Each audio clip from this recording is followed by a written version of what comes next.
Ready?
Play.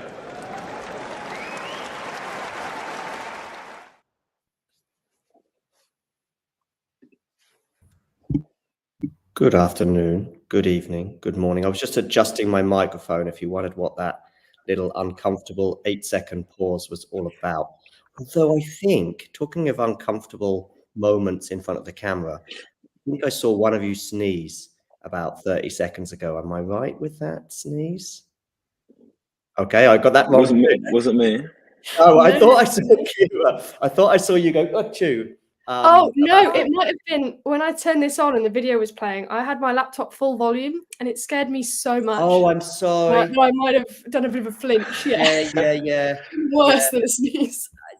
Yeah. Can we go 60-40 on the blame here, as in like 60% me, 40% you? And I want to give you 40 because you did have it on full volume. You know, that's the only thing I will. That's the only thing I'm taking more of it, Kira. I'm taking 60. Have we got a deal? Okay, I'll take. I think it should be 50-50, but I'll damn! I wish I hadn't gone in at 60-40 now. Anyway, there we go. Jerome, how are you? I'm all good, John. How are you? Yeah, not too bad. It looks like I've. Sorry, what's going on, Jerome? It looks a bit dark where you are. Yeah, there's a couple of things I need to do. First of all, I need to turn the light on. Secondly, I need to explain my slightly unusual appearance, which will become clearer in a second. He's off to a fancy dress party. I love it. Let there be light. Halloween. And the reason why I've got this Halloween. unusual attire is I've just come back from a run. I will be leaving you, so to speak, not far. I'll never be far away from my laptop, don't worry. But I'll be leaving you to take the reins for the match that we'll be commentating on very shortly, Azarenka against Putintseva. I've actually got Rude versus Jari on my screen right now. So are they on court warming up? Yeah. Yeah. All right, cool. Let me know if they start, like, basically start the match, because then I'll shut up. Mhm. But what I want to do is I want to just tell you about those videos that I was playing before, the ones that were piercing Kira's ears as we went live. There's one which is phenomenally out of date. It was from our 1-year anniversary, which was in August of last year. And I want to get that in there because a lot of those stats have been doubled or trebled since then. For example, we didn't lose like 5,000 subscribers overnight. We are on almost 7,000. But that little intro thing had 2,500 subscribers. I think I made it in May of last year, maybe a bit late. No, it must have been August for the first birthday. Anyway, and that's that one. So that was all about 1 year in numbers, and the other one was about matches of the year. We did it, which we've actually done it twice now. We did it at the end of 2022, and then also at the end of 2023. Where we had 14 matches, 7 on the men's side and 7 on the women's side. And we kind of just went over them with a 30 to 60-minute episode. Kira, can you guess, or maybe you know, but if you don't know, can you guess what was, I think it was my decision actually to put it at number 1. I put out polls. I went all democratic until we got the final, like, group, if you like. We got our final 14, 7 on each side, as I said. And then I unilaterally said, this is 1, 2, 3, 4, 5, 6, 7. So WTA match of 2023. Can you guess? It was in that little highlight clip, if you managed to catch any of it without getting your ears pierced. I didn't. I turned it off straight away. Reflex. Let's go Kira first. So 2023 women's match of the year. What do you think either I chose, or what would it have been for you? I'll put you on the spot. The Azarenka final. Okay, in Madrid, right? Yeah. Okay, and what about you, Jerome? What are you thinking, if you can remember all those matches? Match of the year? Mm-hmm. ATP or the WTA? WTA, first of all. Okay. Yeah, Sabalenka's Iga one's not far off. That was number 2. Including Grand Slams? Or? Oh, yeah, all across, yeah. So when I say WTA, I just mean women's match of the year, yeah. You know, it's a tough one, but none actually spring to my mind. Like no exciting matches spring to mind. Australian Open, Sabalenka, Rybakina. Was that an epic? I thought it was. 4 championship points came and went. Although I think she might have got it on the 4th one. I thought they both played at almost their peak throughout, which is a big thing for me. Yeah. So that was the one for me. Yeah. And it does get elevated because, you know, if perhaps that Swiatek Sabalenka was the French Open final.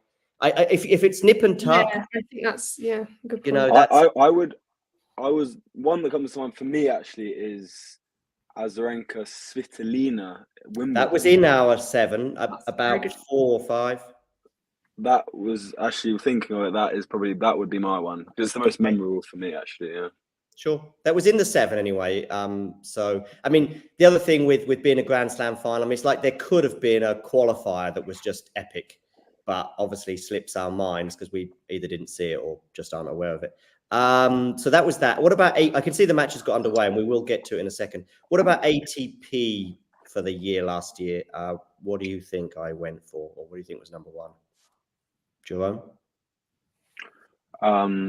There's a couple in there. Maybe Alcaraz Sinner in Indian Wells, or was it Miami? Which one was they played each other twice, but you're probably thinking it was Miami. Yeah. Actually, I don't think that made us. No, it didn't. It didn't make our 7. Yeah, I mean, if we're including Grand Slams, there's got to be, you know, some sort of Murray 5-setter in there somewhere.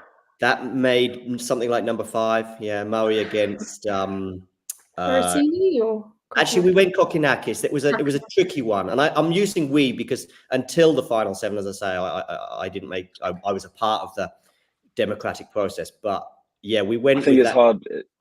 It's hard not to go Djokovic, Alcaraz at Wimbledon. Really, I mean, but yeah, it's in the Cincinnati 7 up there as well, maybe. Yeah, Cincinnati was 2. And Wimbledon was 1. Again, I think both were epic for very different reasons, and both unbelievably high levels. there's a couple of things against. Well, there's 2 or 3 things against Cincinnati. It's Cincinnati. It's not Wimbledon, final. But that wasn't the only thing. I just felt that could easily have been a very unmemorable match because Alcaraz was up a set and a break. At that point, I think all the commentators would go, well, this didn't live up to our expectations. And then it went nuts for the next set and a half. Just tailed off a bit in the tie break where I think Alcaraz was hampered with what seemed to be like some sort of hand injury, which he might have picked up when he was punching the box once he lost that second set next to where he was sat. Okay, we've got a match on our hands here, Azarenka Putintseva. Let me know. I've got a score on the screen right now, 15-40 on Azarenka's serve. How does that match up to your screens? Because I can tweak our live score, if you know what I mean. Jerome, is that slightly ahead of you, do you think? Yeah, it's slightly ahead, but I might be able to get I can get a slightly slower one. Yeah, I think it's only a point ahead for me. Okay, but we are now at the end of that game, I guess, on your screens. Just now, yeah. Yeah. How did that game end? Go on. What's actually happened? Apparently, something's gone on here. They had to replay the point. But... Yeah, she was on the radio, but I don't know why. But then she's broken Azarenka first game. I actually predicted this quarterfinal in my bracket. I had Putintseva and Azarenka in the quarters. Fair play. Yeah. Pretty good. Yeah, but the rest of my bracket is rubbish. So yeah. Yeah. I got 3 out of the 8. This is 2 of the 3, and I also had Rybakina, but the rest of the quarterfinals I didn't have. I'm quite happy that I picked Rybakina to win before the tournament, and now I'm very happy that it's looking that way. But I will admit I didn't pick Iga Swiatek or Sabalenka to lose to who they did lose to, but I'm kind of happy actually. Kira, any news on what the debate was with the umpire? I've got no idea. They've moved on straight away. I think they did replay it, and then I think Azarenka did. I think there was a noise from the DJ played something out loud during the point. Not Cotton Eye Joe by any chance. And I'm not sure what song it was, but yeah. How are you feeling, Kira, after last night's defeat? It's disappointing, isn't it? I definitely didn't expect. Jerome has non-Swiatek leanings, and Kira has Swiatek leanings. So that's the context.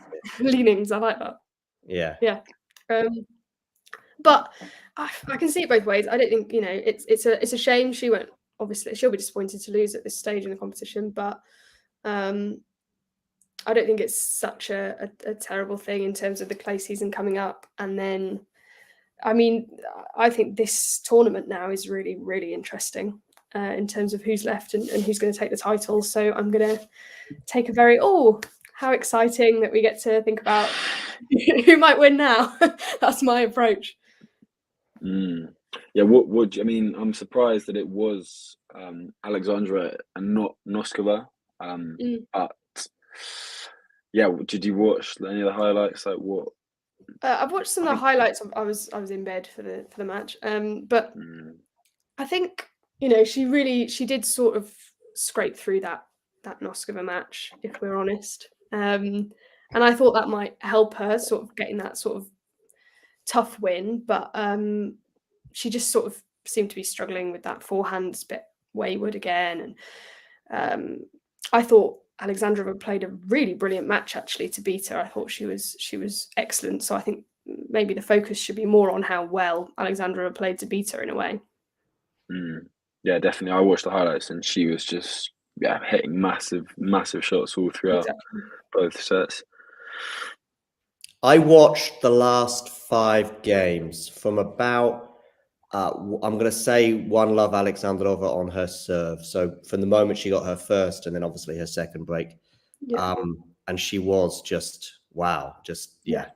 I do think, and it's a bit cliche, but I do think at Swiatek's level wasn't quite there either. No, definitely. But Swiatek was playing nowhere near it.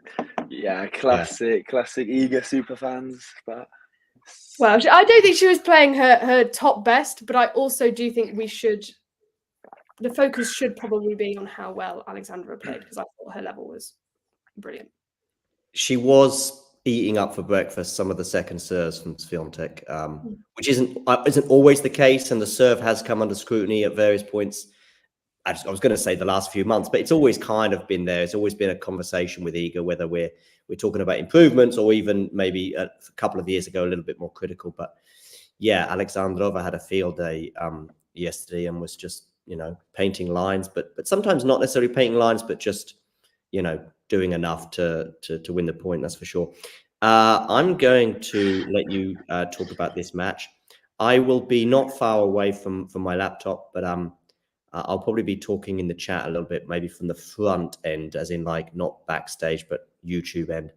I'm going to go to the gym, which is about 2 minutes away from here, but I'll be here before the end of the match. And don't panic. If there's an earthquake, where you are and things start falling over and stuff, I do expect you to maintain your composure. And no, you can do whatever you want. I'll see you soon anyway. Yeah. Okay, see you soon, Jen. Yeah, I'm a bit behind, but Putintseva is playing pretty well to get out of these games. Yeah, definitely. I think she was helped a little bit by the 2 double faults in the first from Azarenka, but from there she's really used it to take control. Yeah, I mean, I've been impressed with Azarenka's game. Actually, I sort of expect her to beat Bolter, but not as comprehensively Not in as the she manner did. she did. That was impressive. Yeah, I agree. But could we see a bit of fatigue setting in? Let's see. It's possible. Yeah, I Putintseva played really well. Who did she play yesterday? I'm already forgetting everything. Was it Kalnina? Yes, that's it. Kalnina. I thought she played quite well in that, in terms of she had like dips in her form and she would kind of recover from them quite well, which might help her going forward. She's just getting to everything at the minute. Who do you think, going forward then, now that it is quite an open draw, who do you see pass for Rukina, or? It's hard to, isn't it? I had her in the final against Iga in my bracket. And I did have her losing, but I do think it's probably hers now. Never count out Sakari though, as we've spoken about. Yeah, I mean, I'm so happy for what she did last week and how far she got. But I mean, and she's sort of backing up a bit, but I can't see, especially on these conditions. I just think Rybakina will just overpower her tonight. Yeah, I'd have thought so, but who knows? I didn't think Sabalenka would lose the match that she did. I obviously didn't think Iga would lose the match she did. I didn't think Coco would lose the match that she did. So I don't think it's set in stone. I think it's likely, yeah.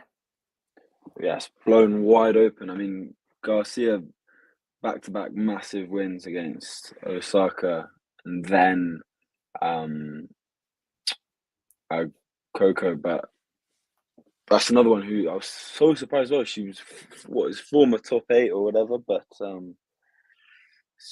she's never been, as consistent as she's showing this week. Absolutely. I watched both the Osaka match and her play Coco Gauff, and she was playing unbelievable, to be fair. Coco obviously stepped it up in the second set and just sort of completely blew her out off the court, but she regrouped, she came back in the third, and I thought she played brilliantly.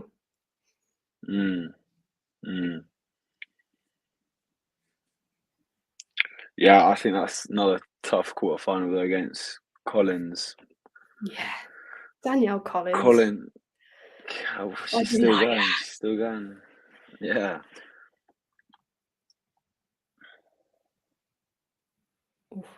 Nice winner from Azarenka there to set up the game point. Struggling again on service, but sorry, you're probably how many points? Sorry, how behind are you?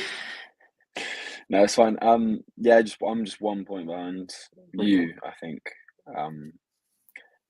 But I might watch a bit of the Ruud Jarry match. Oh yeah, go for it if you want to. I think that just makes it easier if, lets you do your thing. Keep me updated. But yeah, I was watching Ruggieri earlier, that first set tiebreak, and yeah, I mean, Jerry's pulling out the bag. I mean, you're never really sure how Rude is going to play on hard court, but no, one day he can be incredible. The next, these big hitters have an answer to his topspin, but yeah. Yeah, I think Casper's, he's had his little polite rant at the umpire, and he's using it to fuel the rest of his week, by the looks of it. See? Although it wasn't really. Yeah, what did you make of that, actually? The little It's rant. tricky, isn't it? I don't really know the conditions for the players in Miami, so I don't know if he's, bringing up a concern that other players have or not. I think the main thing that I've seen other people saying that I sort of think is probably correct is, Indian Wells is a tournament where they just can't do enough for the players. They've got all the amenities. They really, really look after them. And I think by the sounds of it, the transition from Indian Wells to Miami is perhaps a bit stark because they're not quite as generous as Indian Wells might be. Yeah. Yeah, exactly. I mean, he probably has a right to complain. I don't think it's right to do it there and then, because obviously the umpire, it's not his fault, is it? But no, he did say that at one point. He's like, I know it's not your fault, but please pass it on. And I was thinking maybe Casper could pass it on himself rather than going through the umpire. But exactly. So Azarenka held there, struggled to, but did hold. So she's got first game on the board. But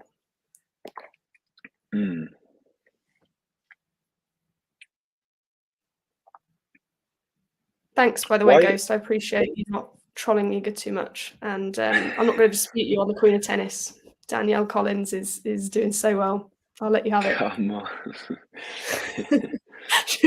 I've got to let her have it. It's a fairy tale goodbye for Collins. Exactly. Exactly.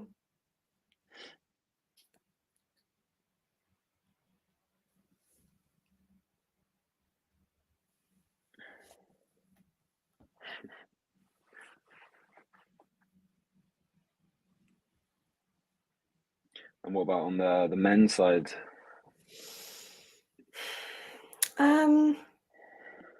Obviously not as deep in as the women's, but no. Before the tournament, I would have said I think Carlos could do both, but I think I might go with Mehdi now. If I had to pick a winner now, I think I'd go Mehdi. I just watched his game against Kupfer, and he's just looking really strong on this service. I think he looks like a bit of a different beast to Indian Wells, so I think he'll give people a little bit more trouble. What about you? Yeah. I'm sort of similar, to be honest. I can't see Alcaraz winning. So I think it will come down to that.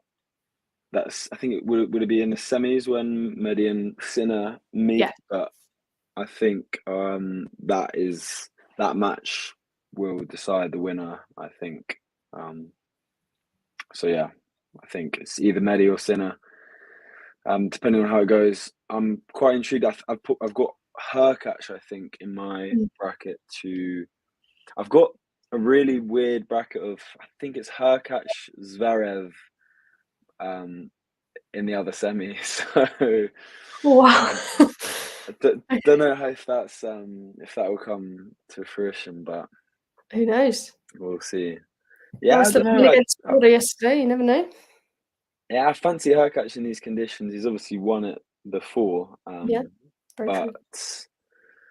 But yeah, I don't know. I think I haven't seen much of Hurkacz this year, so I think he's ready for a big statement run and maybe even a win. So yeah, I think he's been, by his standards, I really like Hurkacz. By his standards, I think he's been a little bit poor recently. So it would be nice to see him sort of, like you say, statement run, getting a bit of confidence back. They seem to have stopped play here, by the way. I don't know if they have on yours. I think they might be talking rain, but I don't know. I can't hear them. Oh, really? Yeah, I'm watching Ruud Jarry, so it did say before 66% chance of rain before the match, but yeah, no, she seems to talk about fixing something now. Just trying to listen in, but it's quite quiet. Cotton Eye Joe again.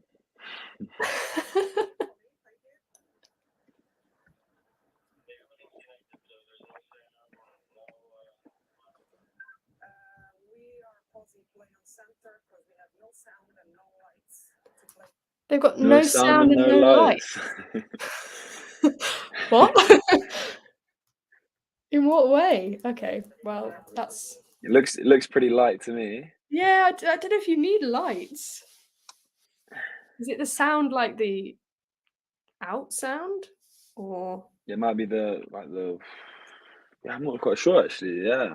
Oh, to be fair, yeah, it must be the like live the line calling Hawkeye. sound. Yeah.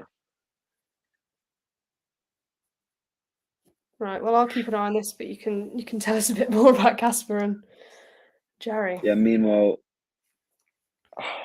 Jarry's causing problems. He's got a look in 30 all on Ruud's serve. But yeah, as I say, I think Ruud is obviously a very talented player and he can do well on hard court, but I think when he comes up against big hitters like this,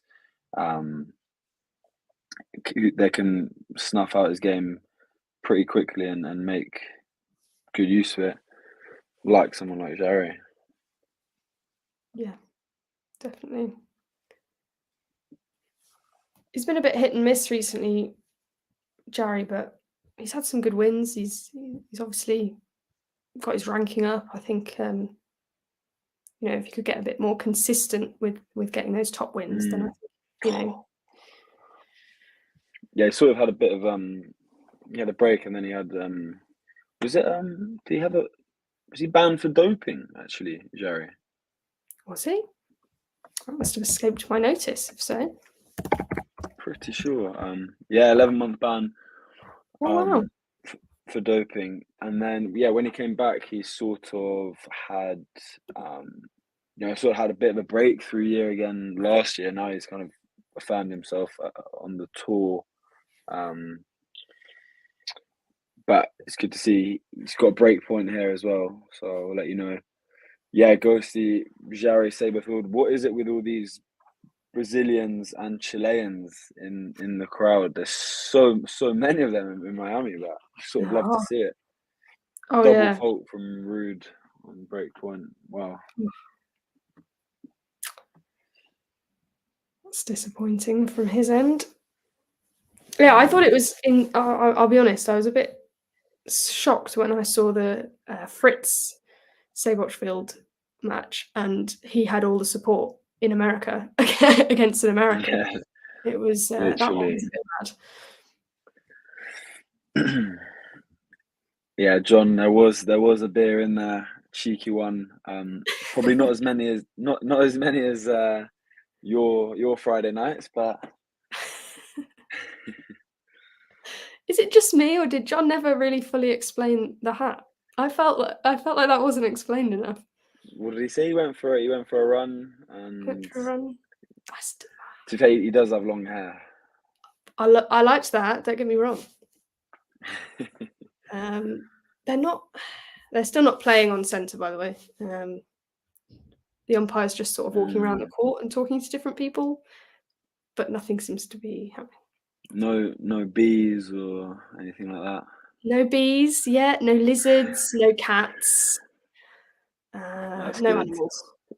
Also, what was this talk of this table tennis talk the other day? I tuned in and then heard some talk of table tennis. So table tennis. My ears was me and Damien. I can't remember who it was. I think it was. No, it was you and John or something. Oh, maybe it was. Oh no, Damien. Sorry, yeah. Yeah. I used to play table tennis quite relatively seriously. Wow. And Damien, but no, because Damien clearly still does. So I there was a bit of a properly, not like a. like competitive. Yeah. Yeah. I think he played for a uni team, Damien, but now he still plays like twice a week. So I might have. That's awesome. I think he might take it if we played, but we should have a little talking tennis round robin on the racket sports. Definitely, I'd love that. I might not be able to beat anyone at tennis, but I think I could take a few people on table tennis. I think I can give you a good game at the old TT. Oh yeah. We've got, all the technical lingo, TT. That's quite insider knowledge. we've got a table in our office, and we play every day. Oh, really? But yeah, to be fair, cause I don't know. For me, I play like I do tennis, which is a bit strange, but actually it works out well. I've sussed it out, but that's a great sport. It is. It's a very great sport. Suspended now. What's going on in your court? Yeah, I mean, nothing's changed on the court. They're still on court. Azarenka's sort of talking to the umpire, but she doesn't. Oh no, she's not happy. Yeah, no, I don't think Azarenka's happy with whatever's happening because they're forcing them to leave the court. So they force them to leave, or are they forcing them, or is she just chosen? Well, Azarenka's left the court. Putintseva is now just sort of standing on the court.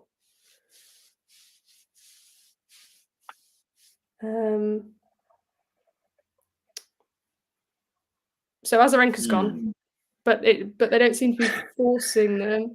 Putintseva is now just doing some serving practice. Yeah, Vika's had enough. Yeah, she definitely didn't look. I don't know what she was saying, but she didn't look happy when she was walking off the court. I mean, she's obviously just trying to find a reason. I mean, it's probably a good thing for her, to be honest, to stop the momentum from Putintseva. So. Oh yeah, she had all the momentum. I wouldn't be complaining if I was her. Yeah, I mean, I think it's quite impressive. Putintseva's genuinely just stood there practicing serves. So when Azarenka comes back out, I imagine she might still be doing that just to put something in her head that she's ready, she's waiting. Yeah, precisely.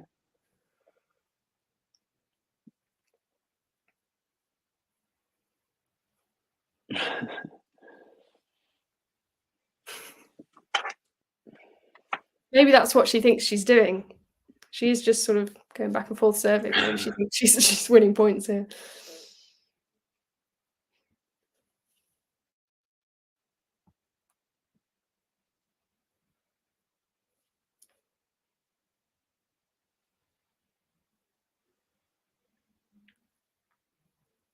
I think that's somebody asking in a different language why the match is interrupted. Maybe. I don't know. My languages aren't incredible.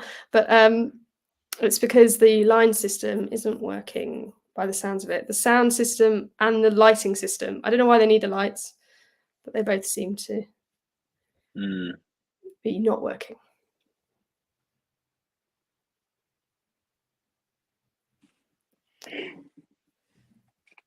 Yeah, that is rather strange.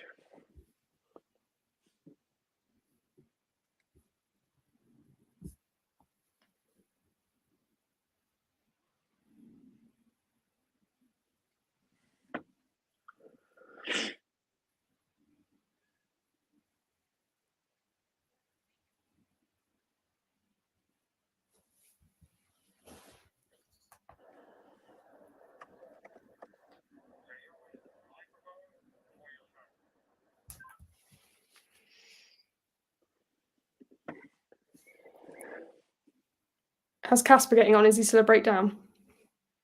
Yeah, so he's just held serve to make it 3-5, and Jari will serve out the match. No. Wow. So, I mean, you could say upset. Yeah, I mean, it is an upset, but also, again, not a drastically surprising one. Yeah. No, I agree. It upset, I suppose, yeah, technically, but not a big surprise, like you say. I think it's sort of. I still can't get over the fact that Noskova didn't win that match. Did you really wanted to? Yeah, I mean, more so, I'm really intrigued by the new rivalry between Swiatek and Noskova, but also she deserves to win that match. I watched the first 2 sets, and she kind of threw away the second set, which was a bit upsetting to see. And then I fell asleep, and then I woke up, and the first thing I did was check, and I was gutted. Because I think it sort of like threw the third set away as well, which was Yeah. Well, that was like in Indian Wells. Obviously, you know, Iga played well in the Indian Wells match they did, but she totally lost focus when she was 4-2 up, I think. And she said herself, she really lost focus. She kind of threw it away a little bit, especially, second set 6-love. That's not representative of her talent at all. So yeah, it's a shame to see her sort of do the same things again. I think we'll still see big things, but yeah. Oh yeah, definitely. Yeah. She's got so much time, hasn't she, to overcome those sort of hurdles. And so many younger players do have those sort of hurdles where maybe they freeze up, maybe they lose focus. That sort of tends to fall away as they get more and more experience. So I still think she has got a lot of potential. Yeah, as you say, she's still so young. And then when you think about it, it's crazy to think that some of these players are still so young. Like even Coco, like crazy to think. But yeah, it's the same. Yeah, you're right. It's the same with Coco at 20. I think everyone forgets already that she's literally just turned 20 because she's got the Grand Slam and everyone expects her to win all the time. Iga at 22, everyone expects her to win all the time. She's still 22. It's the same with anyone who's sort of 25 and below. You forget how young that actually is. Yeah, that's another thing. What do you think about Coco still playing doubles with Peggy? They're obviously a great combo, and yeah, they play well together. But I'm not quite sure because they seem to not really be trying. I don't want to say they're not trying as much, but now that especially for Jess, she needs to get back up, back in to where her singles game can be.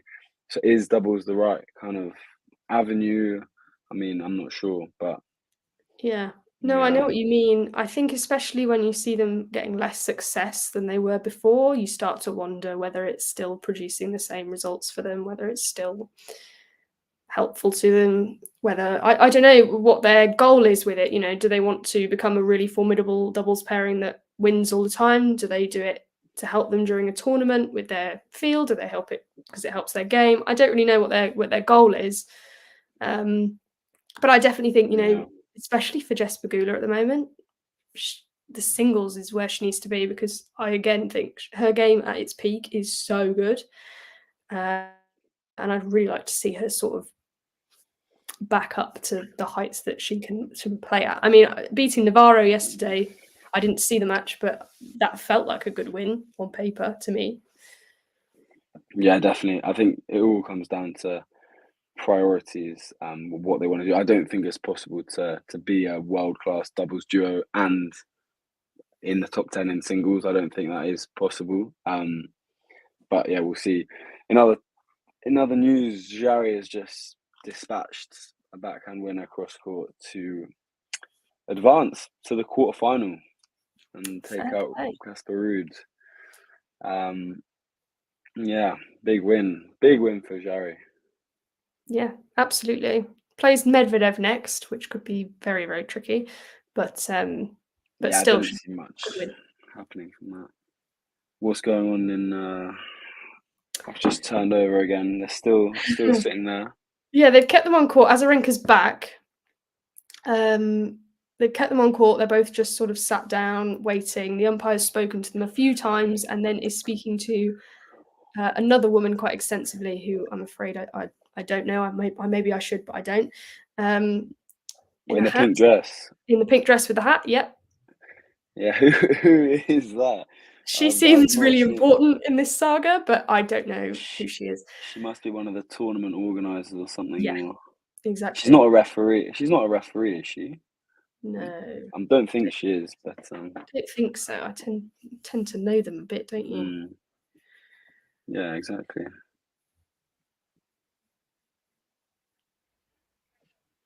This is kind of muddling with my plans now, but we've got England later, but we'll see what happens. Yeah, I can imagine. we can do a half tennis stream, half England stream. That'll be different.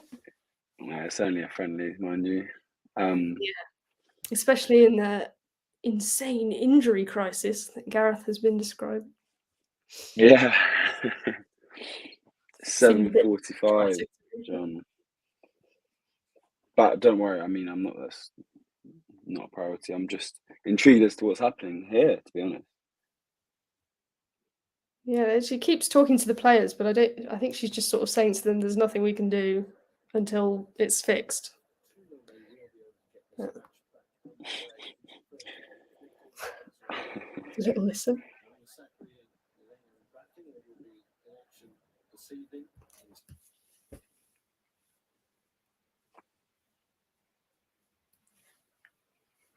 Must miss TV. That's a new one.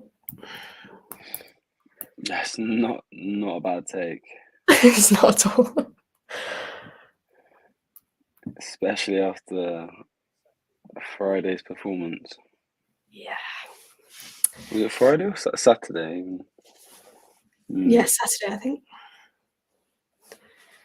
Now they're packing up their bags. Oh no. Oh no, Putintseva just gone off court with me, but no bags in tow. She just looks like she's left. Can't see Azarenka.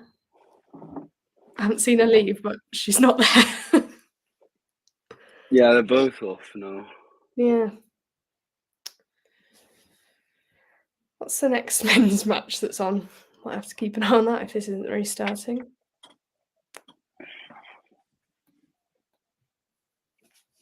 Oh, Yannick Sinner will be playing Chris O'Connell soon on the grandstand. I think Musetti beats Alcaraz tonight. Do you? Strong take. There's no real logic in it, but but just like a gut feeling. Yeah, I think we can see an upset here. Okay, I like it. I like the boldness. It's unknown when Azarenka and Putintseva will continue, but they are currently off court at the moment, and there should be. Well, I mean, we haven't really had any news on when they'll be back. It's all a bit uncertain, but there'll be other matches starting soon. Yes. How is your course going, by the way? It seems like you haven't actually. Seems like you've been every stream that I've seen. You're on it, so you're not doing any work, are you? How could you? This is all part of my elaborate work scheme that I'm doing. No, I'm joking. How many free periods have you got? Yeah. Well, it's in the evenings, isn't it? The tennis at the moment is all in the evenings. Yeah, it's true. It's true. But yeah, no, I have finished for Easter, so. Okay. And I swear at uni as well, you get a long time off, don't you, at Easter? Yeah, I've got like 3 weeks. A month almost. Yeah. Yes. Yeah, nice. But everything going well in the course? What you been up to? Pretty well, thank you. I've been really enjoying it. I was actually at a table tennis tournament last weekend doing some filming and interviewing and that sort of thing. Oh no, I did see actually on your Twitter. I did. Yeah. Oh, nice. Table tennis runs. Just like a local tournament or? Yeah. I'm actually taking over the running of it in May. Nice. Along with my dad. It's my old club, their tournament. Nice. But I have got an assignment with some sort of filming and editing and stuff, and that seemed like a perfect event to do. So I sort of asked if I could do it a little bit gingerly, and they agreed. Yeah. That's awesome. What is in running of what, basically? Basically running the tournament, so like getting the entries in, running it on the day, advertising it, hopefully growing it a little bit. Will you not be able to? Surely you need to compete and you need to enter yourself. Surely. I haven't played table tennis in a good few years myself, Surely although I am hoping to pick it get back up. into it. Yeah. Yeah, definitely. Oh yes. How about you? How are you doing? Seeing as you've got no tennis. Yeah, all good. To be fair, I've got this week off. I've actually been playing quite a lot of tennis recently, trying to get back into it. Nice. Yeah, I've got a doubles tournament next week, me and my mate, and I've got a singles one starting on Sunday. So I'm just trying to get a lot of training in before then. But yeah, all good. Exciting. All good. I would say People good are luck. asking. Obviously, don't need it, so I won't bother. Yeah, no, I'll be fine. People asking where is Nick? Right, if you don't want me, then Whoa! Uncalled yeah, for. we currently haven't got a game anyway, so I may as well just go and watch the England game. Yeah, somebody call Nick. We'll sub him in. You Please do. go watch the England game. No, definitely not. O'Connell Sinner starting. So just a quick, not that it's that much of an update, but a quick update on the centre court. They're obviously not playing. At the moment on my screen, there's about 1, 2, 3, 4, 5, 6, 7, 8, 9 people talking, but seemingly not doing anything. So they're all talking about solutions, maybe. I imagine somebody's working behind the scenes on actually doing something about it.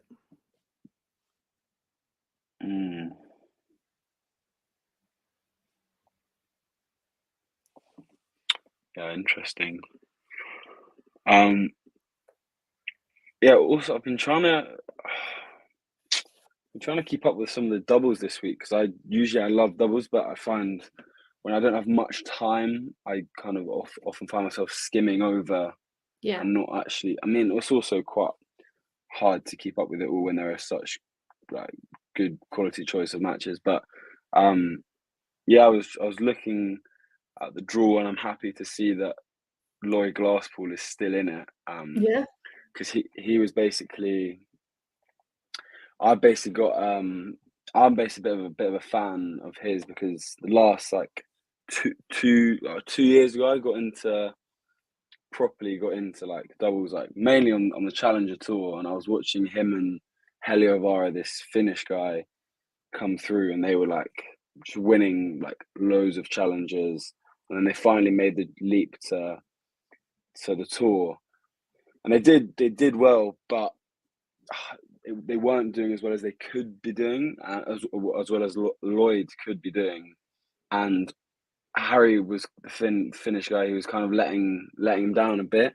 And this year, Lloyd's made the jump and changed partners, which is a massive move, and it seems to be working out well because I'm pretty sure they won a title in like the second week of the year. I'm pretty sure.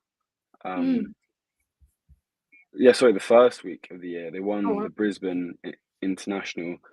But basically, that's mainly who I'm following because I want to see him push on now to like potentially win a slam because I think he could be ready. Although his partner Roger is like 40 odds, so is it the best? Is it the best choice of partner? I'm not sure. Well, it's not super sustainable. Yeah, exactly. Anyway, that's my he's doing well. 42 years. Really? I suppose in doubles it's not as, I shouldn't say bad, but it's not as different. But yeah, that is 42 is quite a lot. He's 34 in the world now, isn't he, Lord Glasspool? I think I saw. Is he? Yeah. I mean, I thought it'd be higher actually. But I think 34. Well, yeah, he's not had a great season since that that title, but yeah, we'll see.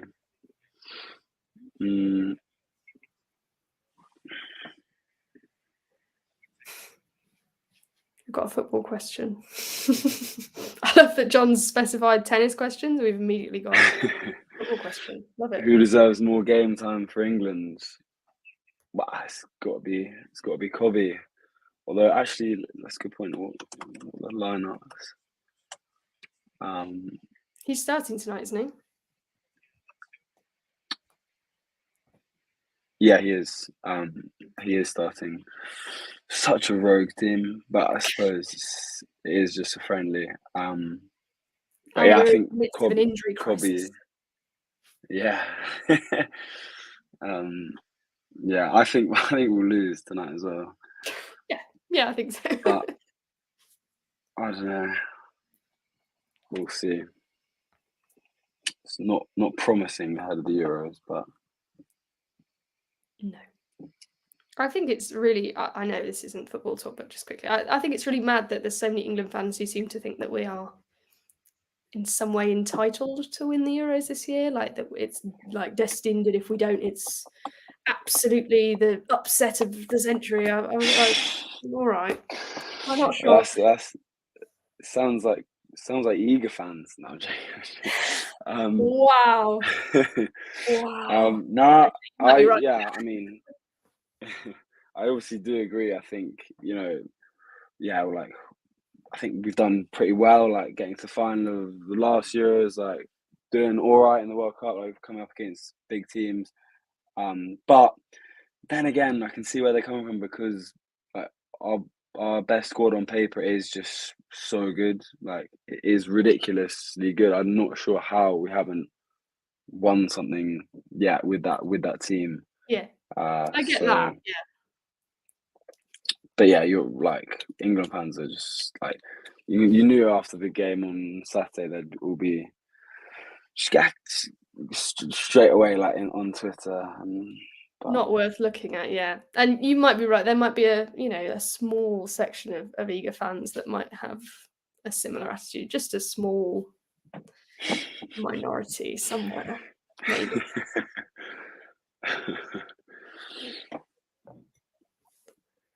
Question for Kira: if she has to draft her own WTA top 10 rankings, what would it look like? Oh my gosh, that's wow.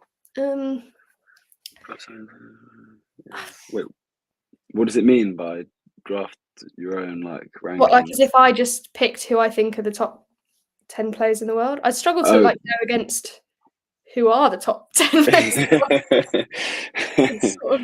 That's a good point, actually, because like, yeah, go on then, let's hear it. I think the women's ranking. I don't know though, because with the women's rankings, I rate the question, because the women's rankings always seem to baffle me a bit. Like, yeah, I suppose because you can have one brilliant. Zheng is a top 7 in the world. Is she, like, Putintseva, really? Is she top 8? Yeah, no, actually, no, you're right. When you look at it, actually, because some of them have just had like maybe 1 or 2 really good tournaments, and then they end up top 10 because the gap is so. Yeah, okay, fine. I respect the question more now.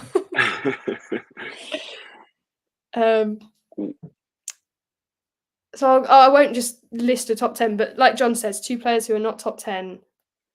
That should be at some point this year. And try and avoid 11 to 20. Oh gosh, okay.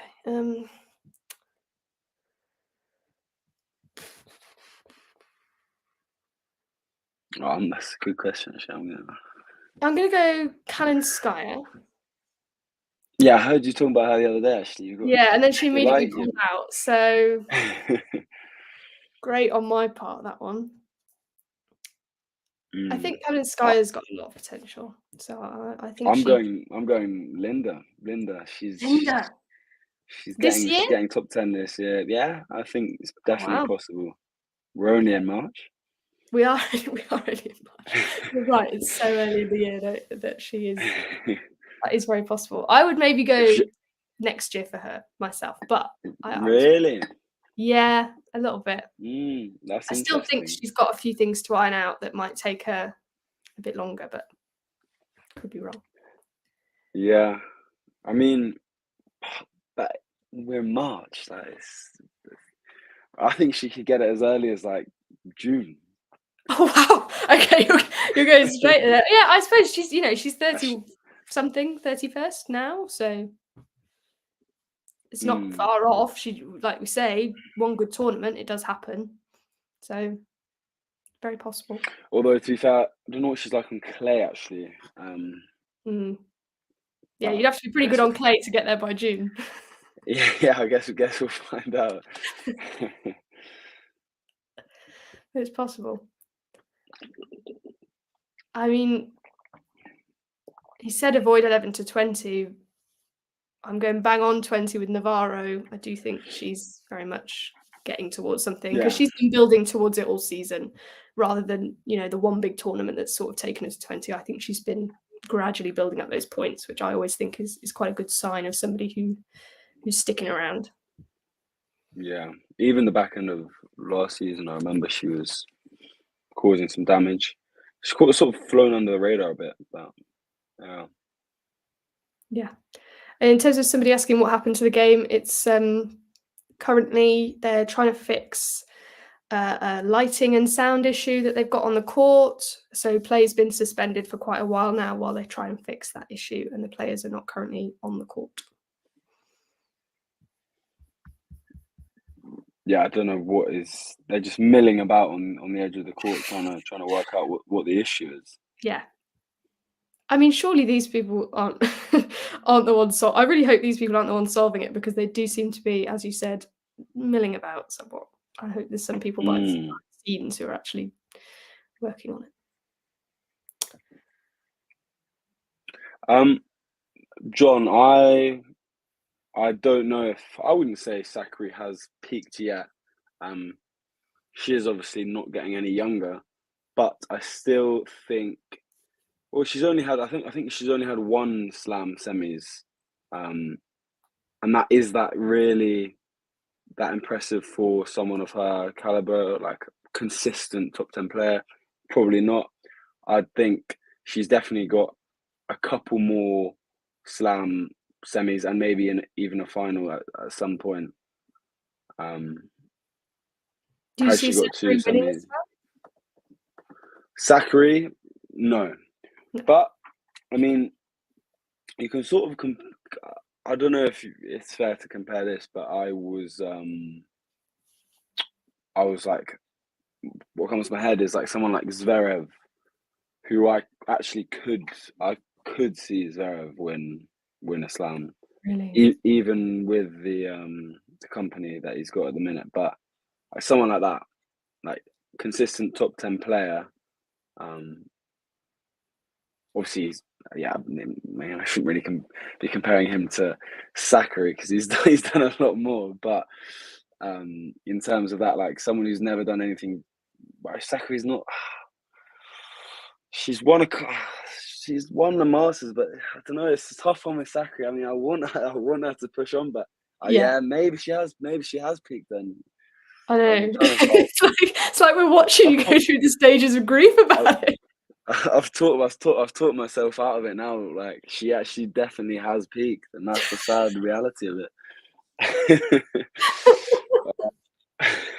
I'm sorry. I'm not laughing at Sakari. I really like Sakari. It's just making me giggle. Wow. Yeah. Yeah. That you never know. Upsetting, you never know. Actually. She might find. She's 28, and that's. I mean. Yeah. That's what's against her, isn't it? More than anything. Although she's not bad on clay, like she's not bad on clay at all. Which is for a top 10 player, obviously you need the clay qualities, but yeah, I still think maybe she has peaked. That's sad to think. Yeah, it is. It's not raining. It's very sunny. There's just a problem with the light and sound, apparently. with the automatic line calling. I think is that what we've come to the conclusion is what it is. Yeah, I think so. I mean, John said, is it IT? I suppose technically, yeah, it's like the systems have gone down. At one point, she was on the radio, the umpire, and somebody said to her on the radio, it's all connected, so we don't have sound or lighting. And she sort of sighed. I don't know what that means, but it's all connected. Yeah. Apparently. It's strange. I suppose it would be separate on centre court to anywhere else. But it feels like there would be like a main system. Like what could have gone wrong on just one court? I don't know. Probably lots. Yeah, it's strange. Meanwhile, O'Connell and Sinner are warming up. Lovely. Tennis. In some form. How long do the delays have to be, John? Because obviously, do we count the cat stopping her from serving? It was very brief, but it was a delay. I can't think of any others. Bees, rain. You think 1 year from now on, Simona Halep will be in the top 3? I think top 3 is probably a bit of a push. That's strong, yeah. Yeah, that is a push.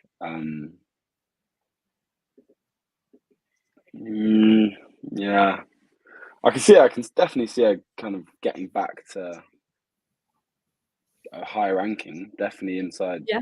Potentially the top 10 in a year. That might also be a push, but even that feels. Yeah, I think that feels a bit of a stretch. Well, it's also tough because she would just. I mean, although they will, she will have to just rely on wildcards, and she probably will keep getting wildcards.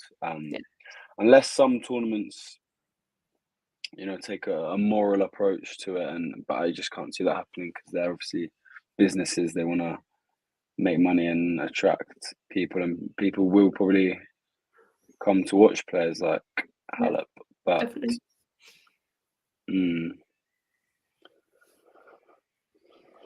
Yeah, I think she'll get the wild cards, so I think she'll have the chance to compete pretty much wherever she wants to, because they're like you say, businesses, they will let her in. But how long it'll take her to start getting wins and getting points and going up the rankings, I think it'll take her a bit longer to get back to the top if that's And she's like, it seems not long ago now that she was like hitting her peak, and she's still 32, so she probably has got definitely some time left. But yeah, maybe not to reach the highs of winning Wimbledon and that kind of thing. Yeah.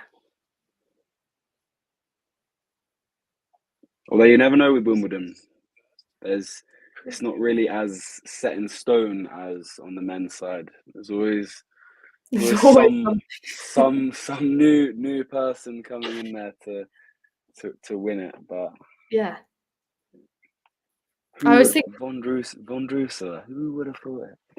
I always think with Wimbledon, like if it comes to a point in the next few years where we've got one player on the women's side who's just winning Wimbledon all the time, it's going to feel really weird because I'm not used to that at all.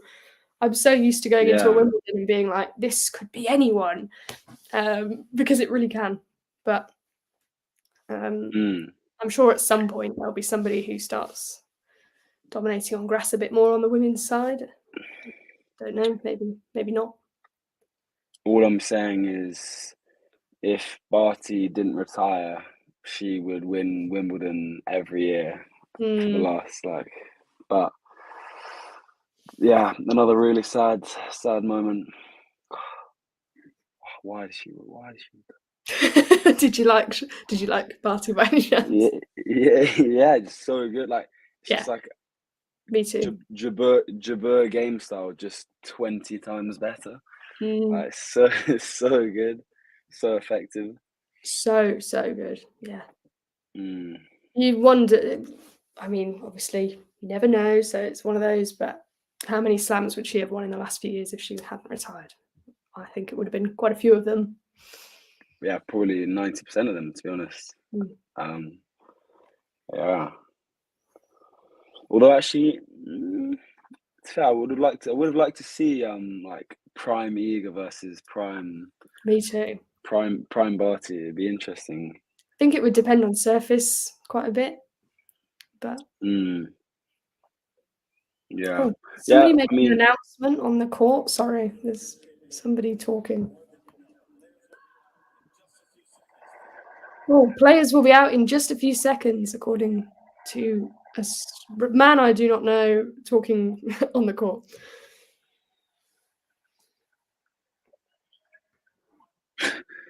Who is this fella? Oh, it's the stadium announcer. Okay, that's good. So I don't know what the rules are, but if there's been, I don't know how long the delay has to be to then have a warm up. But I would assume that they don't get a warm up. Do you think? I think this would be long enough. I think. Yeah. Somebody said 15 minutes to me the other day, but I don't know if that's true. Yeah, that probably sounds right. Yeah, no, they probably will get a warm up.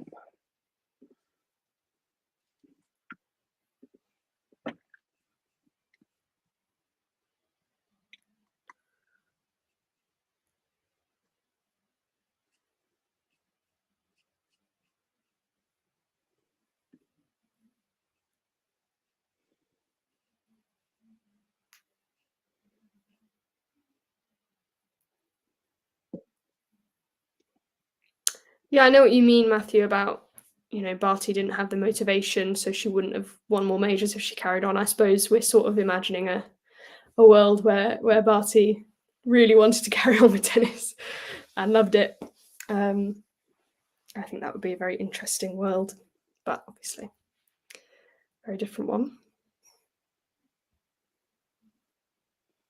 I think it's harsh to say that Barty never loved the game and had no motivation. I think that is hard to say. She obviously didn't love it enough to dedicate her whole life to it, which is sort of fair enough. Yeah. But she loved it for a long period and she was dominant and she felt like she had done everything she wanted to in the sport, and so she moved on to it. And it's a fair decision, but it's just sad really. But yeah, it's sad as a fan of tennis because you want to see her play tennis for a really long time. But I really respected her for making that decision. I think partly because she was just so adamant about it. She knew exactly what she wanted, and I really respected her for that. Yeah, and I think she is still into tennis. She she watches it. She's got her son into it as well. So yeah, but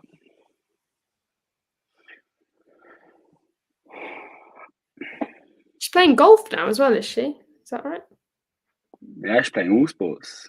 She's a woman of many talents. She is. Very impressive. Alexandra has 13 top wins. Does he mean top 10 wins? Yeah, must be. And none of them have come in 3 sets. That is a good fact. Thank you, Jean. Yeah, I like that. Shows some dominance against top players.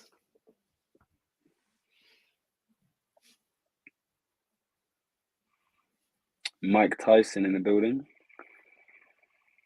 Oh yeah. Watching Azarenka. Eventually, when she plays. I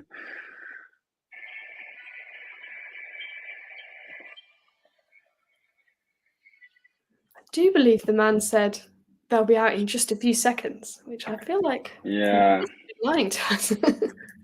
Teasing us. Yeah.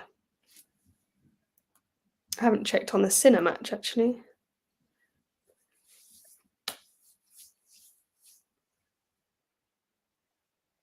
My scoreboard is saying that O'Connell's just broken him, but I don't think my scoreboard's correct. I don't believe it. Why don't you believe it? That O'Connell's just broken Sinner in the first game. My scoreboard is also often wrong. It's not just that No, he has broken him. He really has. What do you think? It was a malfunction or something? No, I promise. The app that I use often tells me that the wrong person is serving. No. Connell's out the blocks firing. So sorry, Chris O'Connell. Great start. Yeah, the last time. Indeed, the last time I watched him, he battled back to beat Draper. Oh, yes. I think that was probably the last time I watched him play as well. Although I saw some snippets of his slightly fiery match with Dam on Twitter, I think. With who, sorry? Dam, is it? The American? Oh, sorry, yeah. I thought the little clash at the net. Yes, yeah. Yeah. Sort of fair enough. I mean, if he was saying, what was it? He was saying, like, come on, like, right before he was about to serve. Yeah, that's a bit, I think so. That is a bit. questionable. Yeah, I didn't see any like clips of him actually doing that. So I imagine he probably was if he was complaining about it, but I don't really know. But I just thought it was quite an interesting tactic to go and confront him rather than talking to the umpire. Yeah. Swiatek is better than Sharapova. So hard to say at this point. Yeah, I mean, in a career, if you look at it just, if you just look at it just based off, like statistics, she's will obviously end up winning more slams, but then Sharapova had to do it in the era with the Williams sisters around, so it's a bit like that debate with Djokovic, and I mean, makes Djokovic statistics even more impressive that he was able to do it against Federer and Nadal. It's that argument. So it's a tough one. I think Świątek will have a better career than Sharapova, but I'd struggle to say right now Świątek is better than Sharapova. Yeah, I think we have to see. I agree. A little bit more. Trying to be unbiased here.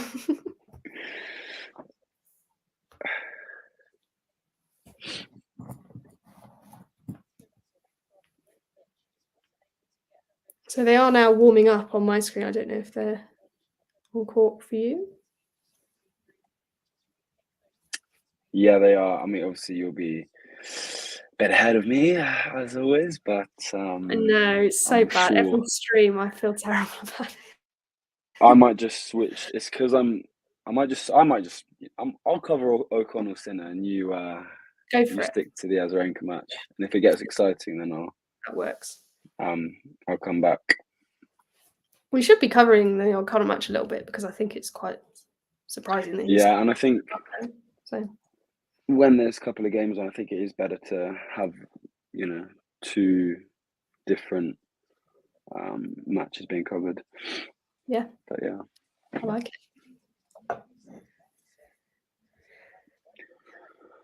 It'll be interesting to see whether Azarenka has sort of regrouped here. Maybe she's had some chats with coaches. You don't know. They might have both had chats with coaches, I suppose. But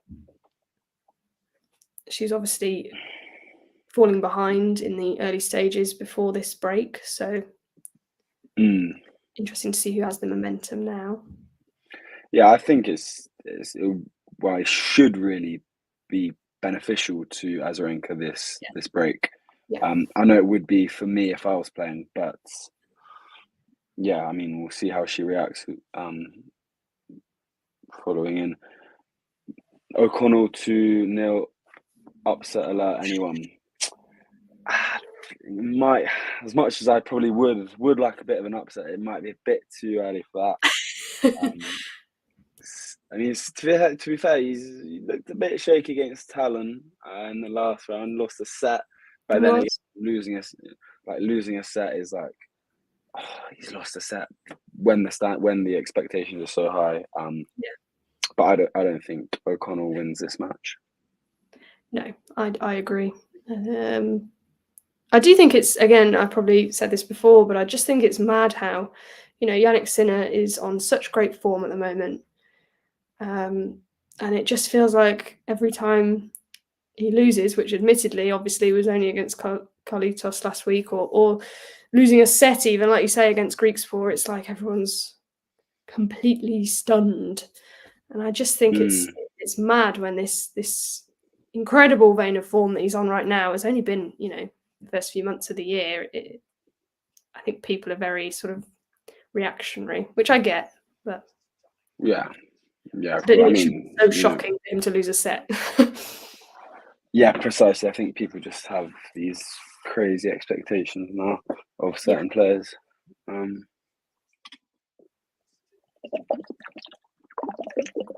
Enjoy the rowing machine, John. Love a rowing machine.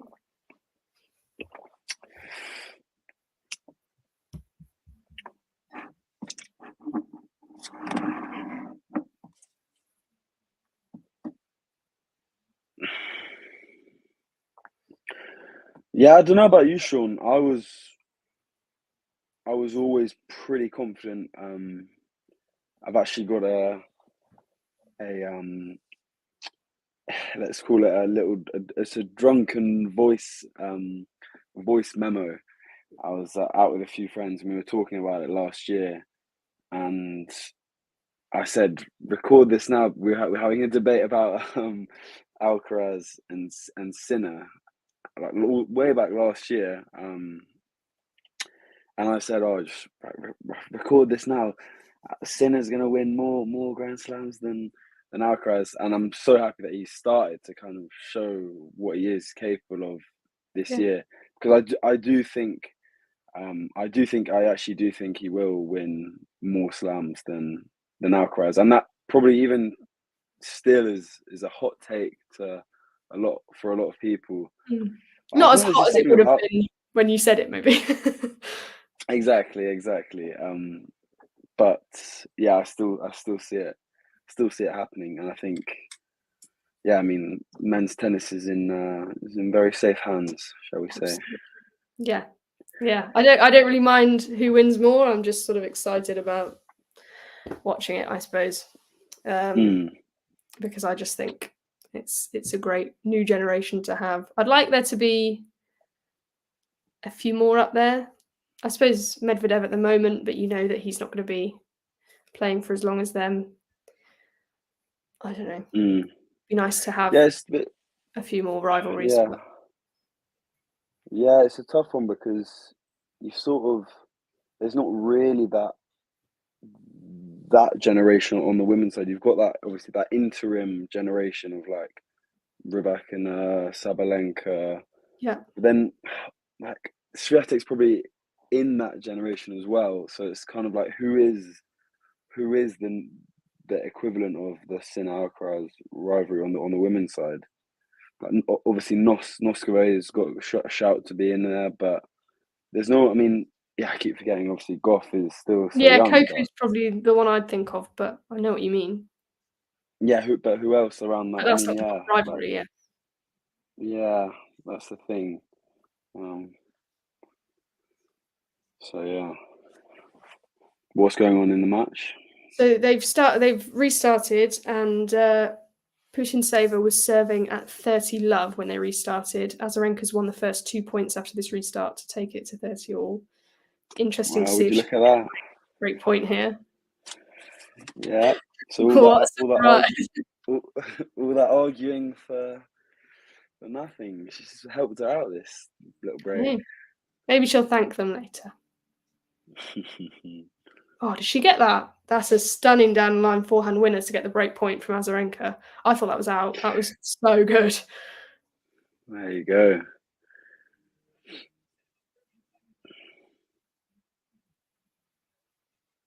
I still think that looks out, and they've shown me the replay, but it's not, obviously. So 34 point. Although you never know, because I mean, that was what even happened in the end. How did they resolve that issue? Do you know? I didn't actually see how they resolved it. I only saw the sort of weird bit clip. Yeah, because it was coming in the other way. Yeah. And it looked really far out. So I feel for whoever was on the wrong end of that. Yeah. Yeah, that was really strange. Yeah, I think you got to get line judges back. Give them some jobs, man. Get them in. Yeah. And then there won't be any issues. Like if we have line judges plus challenges, there'll be issues, but that is just tennis as we know it. And in that respect, I am a bit classical. In most of other respects, I'd say I'm pretty kind of modern and like not very backwards. But I think that in that sense, especially in tennis, but in that sense, I think you should keep it that way. I don't like the automatic line calling. Yeah, I feel like I'm quite old school on that as well. Like you want that little. I love it, exactly. It takes like, out that jeopardy, that like crowd reaction, all the gasps when they've called it right and they get a challenge. Oh, I love that. Precisely. But yeah, in broadly speaking, in terms of, I think tennis journalism, especially, is like all the people I look up to in tennis journalism are sadly very old school in like, you know, hating on whenever there's like a Kyrgios spat or something like this, or, you know, but I think a lot of the times I think we need to be more, especially in England, and I'm speaking for England anyway, I think we need to be more open-minded. We need to, you know, bring a new audience to tennis that's not kind of 70-year-old people watching. You know, I think we need to do a lot of things to rebrand tennis and grow the sport, but that is one thing that I would keep. The old-fashioned way. For me, that is part of what makes it, like at Wimbledon, for example, like the spectator sport aspect of it. That's a big part of that, is the challenges and the jeopardy and the crowd reaction. So yeah, and I 100% agree about the rebranding tennis in the UK anyway. I don't know about anywhere else, but in the UK it needs serious work. Yeah, I was speaking to Kevin Palmer. He's basically a tennis journalist. I was speaking to him at UTS. There was one in London in December. Yeah. And yeah, so I was there. I was speaking to him, and he was telling me about our Davis Cup tie in Malaga.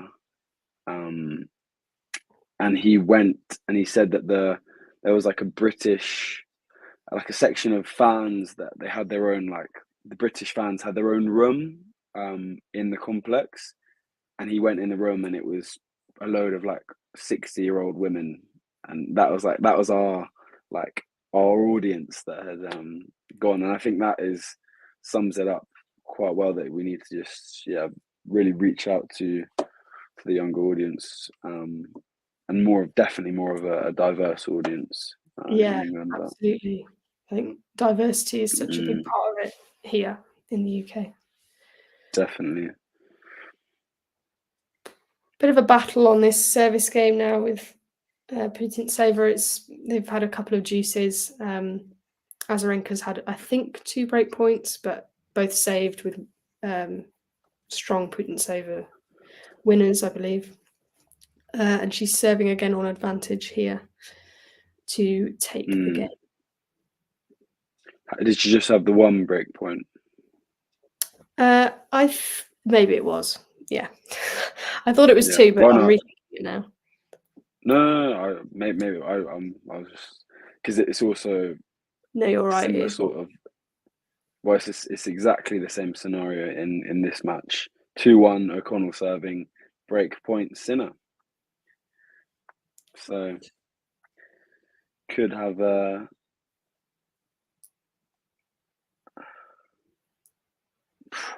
snuffed out. Back to juice. Yeah, Putintseva just held, so 3-1 to her here, but Azarenka looking far more competitive in the last few points there. I'm just going to call it now. I think. When you say that, because I know it's going to be something. Go for it. Nah, I'm just calling it. I think Putintseva breaks here straight away. Yeah, I think to make it 4-1, I think 4-1, she breaks. Okay. Yeah. Keep going. That's what I'm saying. My theory behind that is, and I think that I would love to get the stats on it. I would love to somewhere in the tennis world to find the data behind it. But if you look into when players have break points and they miss them, the next service game they get broken. I kid you not, about 90% of the time when I'm watching tennis and that happens, then they will get broken the next game. So I'll be intrigued to see what happens. But yeah, no, I absolutely know what you mean. I would love. I don't know if they do stats like that somewhere, but I'd love someone to put together something on that. I find it fascinating. She is 30 level up here though, so yeah, let's fight back. Let's fight back.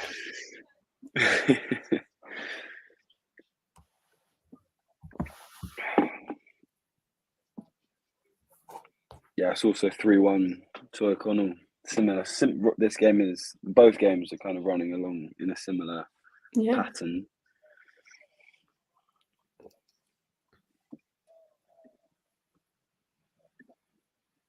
Can you tell what is it about O'Connell's game that he's sort of getting the best of Sinner at the moment? Is it on serve? Is it? To be fair, he's being pushed quite far out in like Sinner's working the angles really well, but O'Connell's just hit a couple of like really well placed. There's been a couple where he's on the backhand side and he's just kind of hit a slice where it's just looped over the net and Sinner's struggled to. I think that's what O'Connell's pretty good at. He's quite a tricky player when he brings his opponent into the net, and I think that's what he's doing well at the moment. Although he has just hit a massive forehand winner from the baseline, so he's got variation. He's versatile. And are we going to see Sinner get broken after missing a break point? Love 30. Well, we're 30 all here now, so you're looking more and more likely. Hey, the hot takes. Everyone doesn't like the hot takes, but sometimes they need to be served. Sometimes I speak truth. You speak truth. You do. You're right. You said it about Sakari really early on. I don't know what match we did together in Indian Wells, but that was quite early on. And you were saying, "Watch Sakari," and yeah. I mean, I was more praying so that my article was not kind of there was data or anything, but but actually it worked out perfectly. And yeah.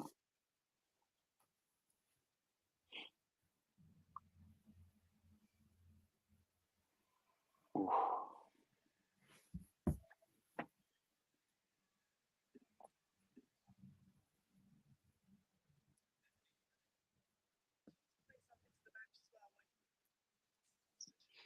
Azarenka holds in the end. Wow. It's a good hold, actually, coming back from that you're. Yeah. No, she did well. And one of those was she did another double fault. So she's struggling on serve a little bit so far. But I think she'll need to break soon or she might lose the run of this first set. Yeah, I think there's always that in the back of the head, kind of. She knows that this is a match that, I mean, she won't obviously take anything for granted, but she knows it's a match she should probably win. So there's always that. That can be the worrying thing when you think, oh, it's only a break, the time will come and suddenly you're a set down. Exactly. You're in the thick of it. But yeah, Sinner's back to 40-30 after love 30, so 3 points on the bounce.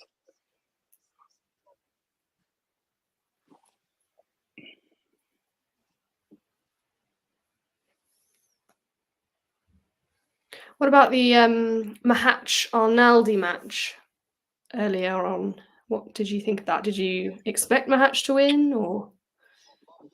Yeah, no, I didn't actually watch the match, but I saw that he won in straights, and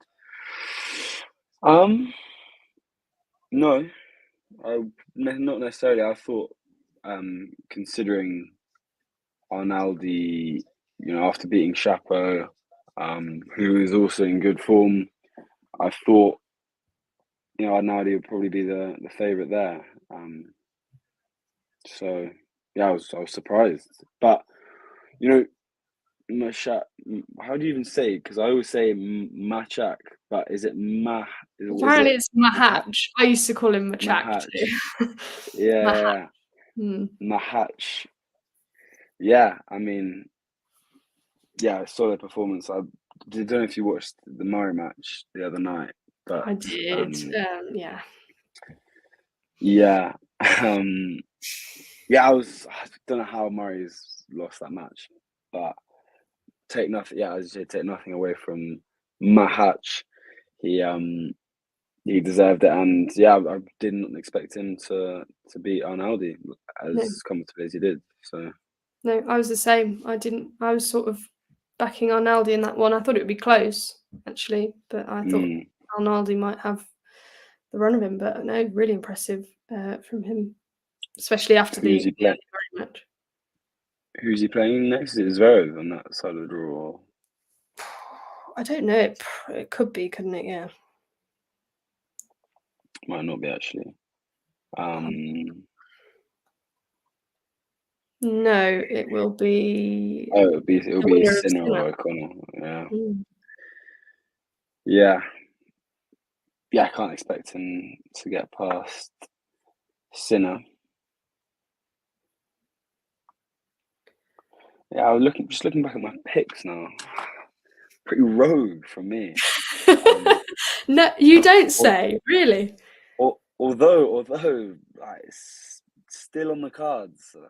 I've got Hurkacz, Zverev in one semi, and Medi and Sinner in the other. I don't think that's like too far out. I definitely don't think it's too far out. No, because I think like Hurkacz, does he?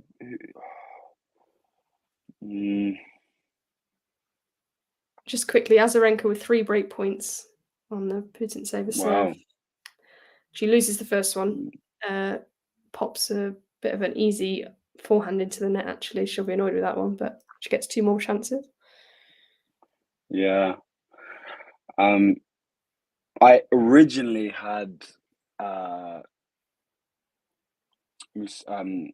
Shelton beating Alcaraz, but I still think Musetti could do something there. But yeah, I originally had Shelton to beat him.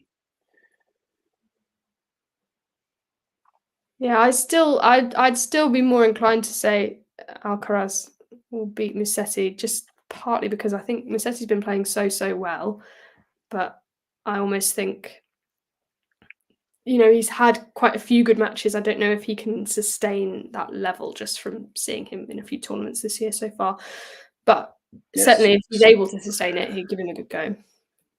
Yeah, no, I mean, obviously it's a very rogue choice, but as you say, I don't think sort of like Shapovalov as well. Like if you get a couple of good games out of him, great, but then he's not able to continue. Like, you feel like it's inevitably going to end soon, and yeah, I think it's similar for Musetti.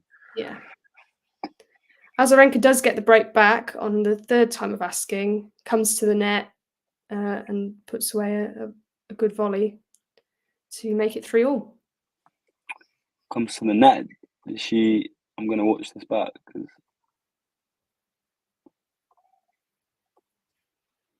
Oh yeah, nice. I like it. Yeah. Yeah, see, that's what I like to see more often. Got to rush the net. Put your opponent under pressure.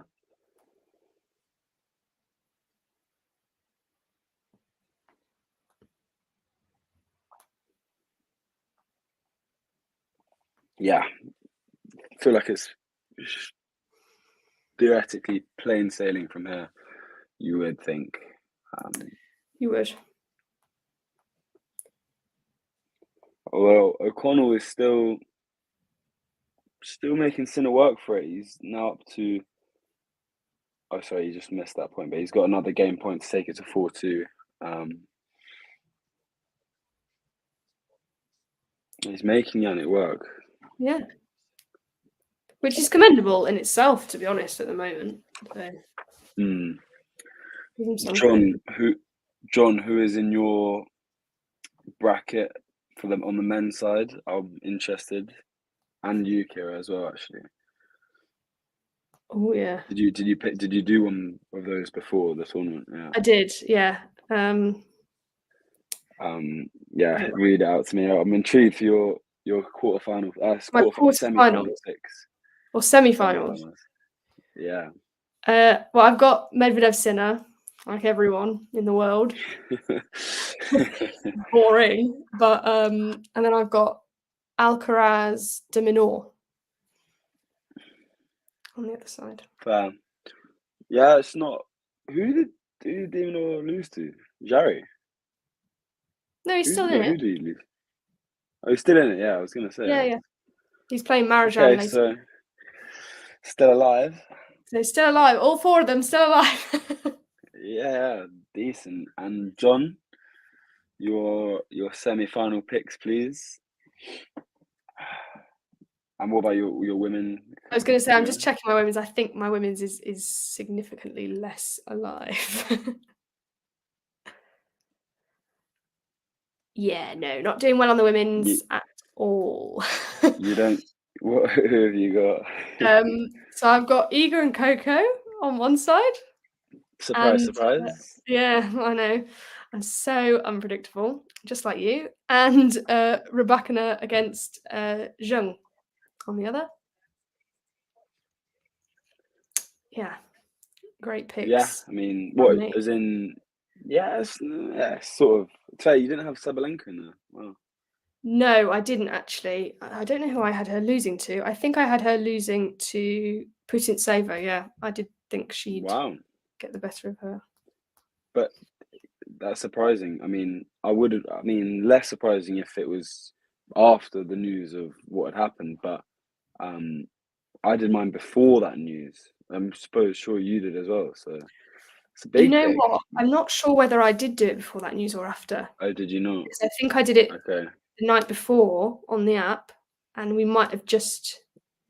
Yeah. Okay. Yeah. I think so. Otherwise, I can't imagine that. You're right. I can't imagine that I would have said that she'd lose to Putintseva. Or you think Putintseva is going to do something big this tournament, which she's. I do think she's leading up to something big. I don't know if it's this tournament, but I do think there's something in her. Yeah. Yeah, she's always in amongst it. You did have Osaka and Azarenka. Yeah, I had Osaka as well. I had Osaka in the final, actually, believe me or not. Did you?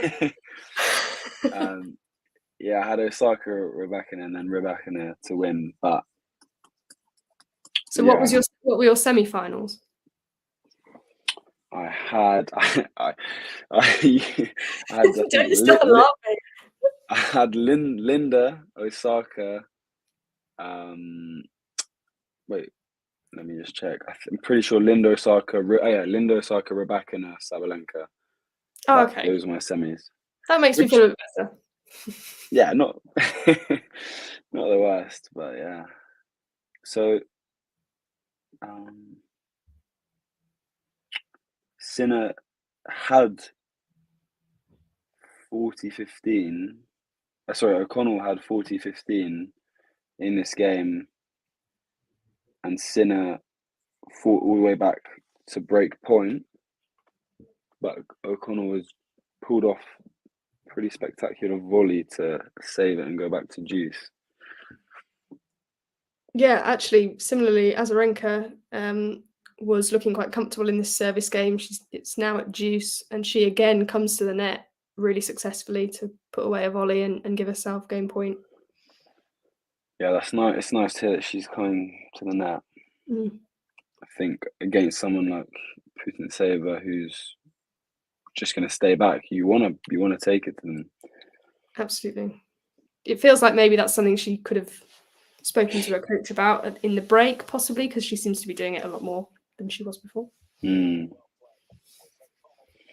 a gutsy hold from O'Connell. Maintains the break lead 4-2. Fair play.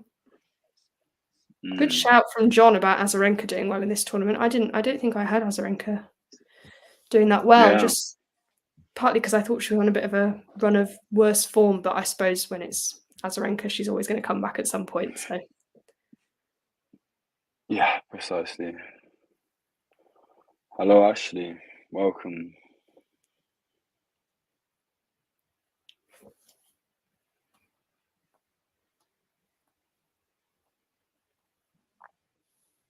What's gone then? We've had enough of my hot takes. What's your hot take for the 2024 season?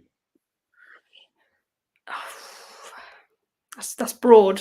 Gotta give me a minute. Okay, I'll give you an example of my 3 that I did. Yes. At the start of the year. Mm-hmm. So my first one was Rublev making a slam final. Second one was Shapovalov back inside the top 10 by the end of the year. And that's not looking too good. It's not looking great, but the third one was Osaka to win not 1 slam, but 2 slams this year. And that's also not looking okay. Those are my hot takes. So we're only in March. So we're only in March. I was just about to say we're only in March. Keep your eyes peeled, but those are mine. Oh, I certainly will. I think it would have been a hot enough take to say Osaka wins a slam. So I really respect you going for 2. Well, you know me. I do. You're right. I expect nothing less. Hot takes. I think on the men's and women's side.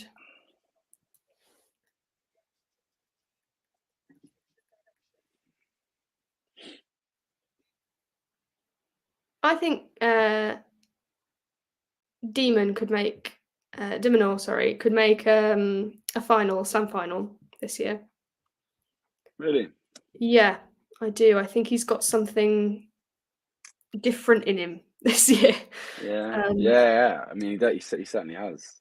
Yeah, I remember actually really specifically, I was watching the United Cup in January, and he played that his first match in the United Cup against Cam Norrie, and he lost to Cam Norrie, and he was not brilliant in that match, I didn't think, Demonor. And he came out in his next match, I can't remember who was playing next, different country, and he was genuinely like a different man altogether. He was roaring, he was giving it all this, he was completely like locked in, and I feel like he's taken that energy and like just run with it the rest of the season. It's really strange.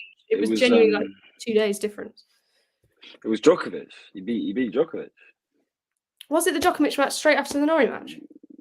I'm pretty sure that was the United Cup when he beat Djokovic. I don't know what match it was, but it was the United Cup. Yeah, all 3 of his matches after that Norrie one were the same, where he was totally different. Oh, he had 3. He had 3 after that. Okay, yeah, maybe it wasn't the second one, but yeah. Still.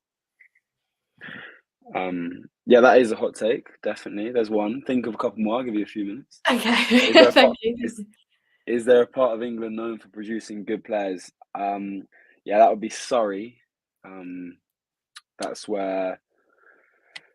Well, it's where the national tennis centre is in Roehampton. It's in like southwest London. But I think Surrey is known for, it's like a hotbed for, classic, rich London, rich part of London just outside London. That I think Jack Draper's from Surrey. Yeah, that's if you see a good player from England, I don't class Norrie as in that category. But they'll most likely have grown up in untrained in Surrey and in around South London, for sure.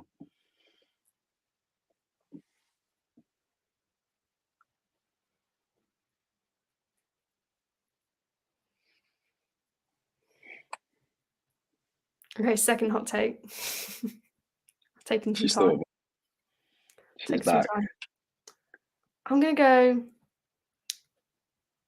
an Ostapenko slam this year. Oh, we're going bold. I'm going bold. If we're going for it, we're going for it. I mean, I like it. I'm here for it. I'm here for it. Okay. Yeah, specifically US Open. In fact, I'm gonna hang my US Open hat on US Open. Are you just leaving it the last one of the year? You're just pushing it Giving back us some as far as possible. No, I just think yeah, hardcore wise, I'm going. Yeah, fair. I mean, she's obviously would have thought clay, but yeah, fair. Yeah, yeah. Was it 2017 she won the French Open? Azarenka. That sounds right to me. 17. Yeah, 2017 beat Halep in the final. I mean, look at that. That is a throwback. Wow, that draw. Like Sam Stosur, 23rd seed. Wozniacki, 11th seed. Brzezinski, that is a throwback, 30th seed. And Halep in the final. 7 years Yeah, ago. I mean, Crazy. yeah, literally. But yeah, it's not a bad shout at all, actually. I mean, if I can say that Osaka's winning 2, I think you might be allowed to say that. Azarenka can win 1. What's happening in the? Oh, sorry. There was a break point. There's a break point for Azarenka here. She's just had one that she's missed, but she's got another break point here to go 5-3. But she puts her backhand in the net, so it's juice. Yeah, it's not taking her break points. Will it come back to bite her? It could do. She does look more in control now of this match, so I feel more inclined to say that she's probably going to take this set, whether she breaks here or not. But we'll wait and see. Yeah. This is very much not. Sorry, you go. Sorry, you go. No, go on. Mine's just nonsense. You go. But I was just going to say, Sinner has got love 30, so got to look in. Yeah, makes sense. I was only going to say it's not my hottest take. This is a lukewarm take. But I 100%. This isn't like an out there one. I 100% believe that one, if not 2, of the slams this year will be won outside the top 4, if you like. The top 4? Yeah, I thought you were going to say top 10 even, and that wouldn't even be a... No, that I suppose even that, yeah. But I just mean, like, definitely, I don't think it's going to be a Sabalenka, Świątek, Goff, Rybakina monopoly this year at all. Yeah, I mean, I completely agree. That's is that even a? Yeah, I'd say that's a lukewarm take. It's a lukewarm take. Yeah. I could. Linda, watch out for her. I won't forget about Linda. Winning a slam. Oh, has that landed in? Oh my days! Sinner has just hit a. Wow. On the stretch, back one of those, those classic sliding backhand from, like, the Djokovic sliding backhand. Yeah. Sinner did one of those from literally like 2 legs outside of the baseline, just passes O'Connell to break back 4-all. Nicely done. What a shot. Yeah, Putintseva was able to hold in the end, so we're at 4-all. Sean, where are you from? And Rune to win the US Open. That's a boiling take. That is. That is. It's not a hot take. It's a boiling take. Boiling take. That's just how we like them. I would come back with that statement and say that Rune will exit the top 10 within 2 months. That's boiling, steaming. That's my view on Rune. I think he's I think he's one. He reminds me of Felix Auger-Aliassime, a player with loads of potential, but who's just not quite there and not quite cut out for the top, like to consistently go week in, week out. You know, we've seen stints of it over a couple of weeks, but I don't think Rune will keep it up or even like reach like proper slam semis or slam finals. I don't think. Like ever in his career or currently? Ever in his career. Ever in his career. Okay, just checking. Yeah. I think he'll be one of those players like just like what's it called? Hovering out around the top 10 and like never really like winning maybe a 500 every now and again, but never really pushing on. That's my view on it. But please prove me wrong. I mean, yeah, Holger. Yeah, Azarenka, like you said, she did a Rune not taking the break points. She has now struggled on serve in this match. In this game, she's 15-40 on her own serve. Served a double fault as well, which was just both kind of really low down on the net. And Putintseva has just played a blinder of a drop shot to break her. Really? So she's 5-4 serving for the set. Wow. That is unexpected. Yeah, definitely. Azarenka looked really in control over the last few games, but not anymore. Yeah, literally. Yeah, you're right, Sean. It is the fun of a hot take, and that's part of the reason. That's part of the reason why I'm full of them, is because of that feeling. I love it. I'm loving this conversation about the hot takes. and part of the reason I'm loving it is because every time I hear one from Jerome, I'm like, that's kind of the opposite to my take. So I'll give you a couple of examples. One of them is Rublev to be outside the top 10 or to not make. No, that was no. Yeah, you went for the opposite. You said Rublev to make a slam final, right? So when I say opposite, I mean, what is the opposite of that? I don't know, falling outside the top 100, you could argue, but if that's even possible. But what I mean is, you know, what would be the other end of the scale, if you like, of a realistic scale? It would be for him to not make the ATP finals, for example. So to go in the opposite direction. That's my sort of take on one of those things. This is not exactly an opposite, but I first of all, I have more faith in Rune. That is for sure. But then I don't think when Kira asked you, Jerome, do you mean now or do you mean ever? And you went ever. I went, okay.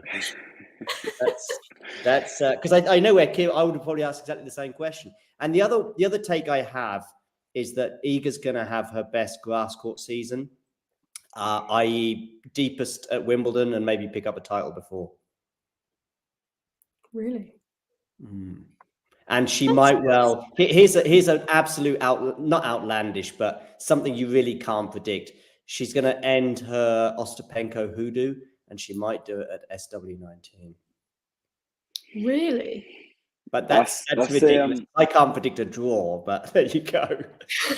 No, but that is a hot take because Ostapenko's good on grass. So I know. Yeah. I know. Yeah. But yeah, what makes you think Iga's time to do well on grass? Maybe I'm getting inspiration from Carlos last year and seeing how well they have both developed and adapted and are such good movers. And I think that Carlos's ability to move on the grass last year was a huge improvement compared to the 2 years prior to that. I think Iga did make very tiny incremental steps forward on the surface last year, bearing in mind she played a couple of matches, I think, in Bad Honnef, and that was her build-up. She might play a full tournament this particular year, maybe more, but at least one tournament in its completion before Wimbledon, and that's where I'm suggesting she might pick up a 250, for example, in Germany if she plays Bad Honnef, or she might play Berlin. I don't know. Yeah, plus Wimbledon, I think, there's such a gap between as I said before on this show, I think there's such a gap between the ceilings of the top three and the rest of the tour that grass can change that dynamic, absolutely. But she was not far away last year from making the semis. Let's be honest about that. And that's all she has to do to fulfill what I'm saying. Yeah, I mean, she came up across a really inspired, determined Svitolina, but yeah, I mean, it's not. Yeah, you're not. It sort of is her time to start doing well. You're right. Yeah, I can't really disagree with that. Won it as a junior. I mean, I don't read too much into junior performances. Otherwise, we'd see a very different tennis landscape today. But yeah, I'm gonna dip out again as this particular set between Putintseva and Azarenka gets particularly interesting. But I'm not far away. It has got particularly interesting. Azarenka's got a break point here. Really? That she is very, very pumped up about. It was a nice cross. Can she get the break back?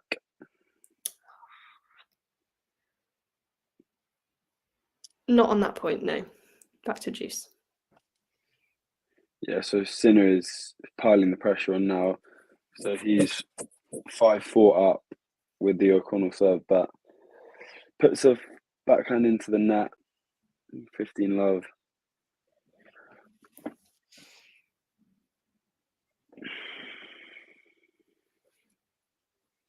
I'm interested, Swarna, if you're saying top three for you is Iga, Arena, and Coco, do you see Rybakina as particularly worse than those three? You don't include Rybakina in your sort of top of women's tennis? I think it's a tough one with Rybakina. But then again, I think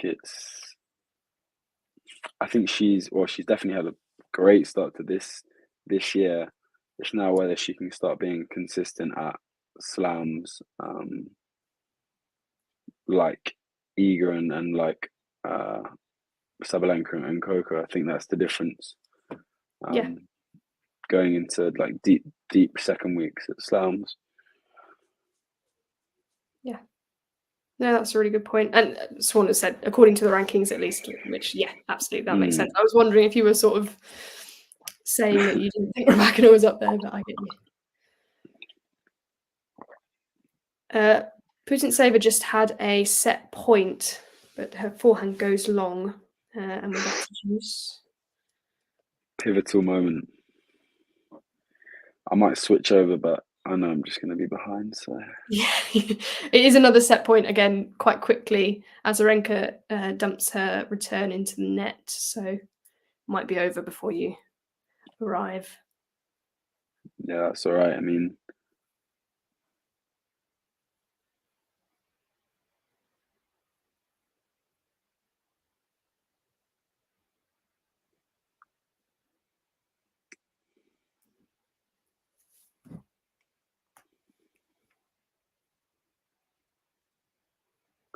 better than watching England. We're losing already, so yeah, I saw pesky Tielemans.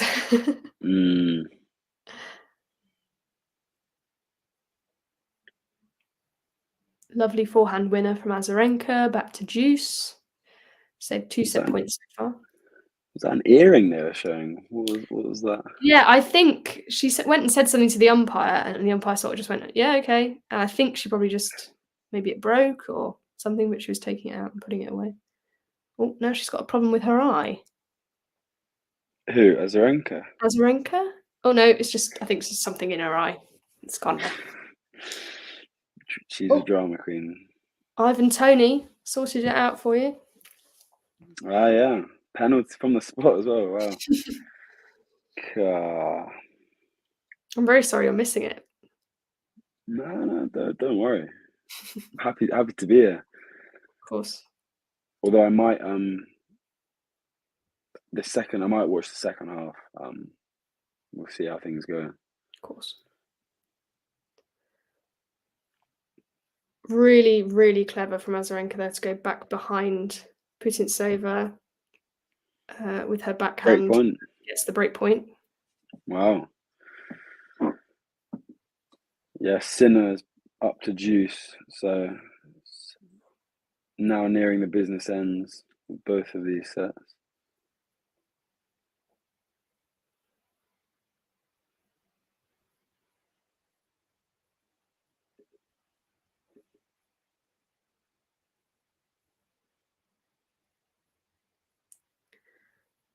Too strong from Putintseva. We're back to deuce again. This is a bit back and forth. Break point. Set point even, sorry, for Sinner. So he's turned it all around. Yeah. As we expected, pretty clinical.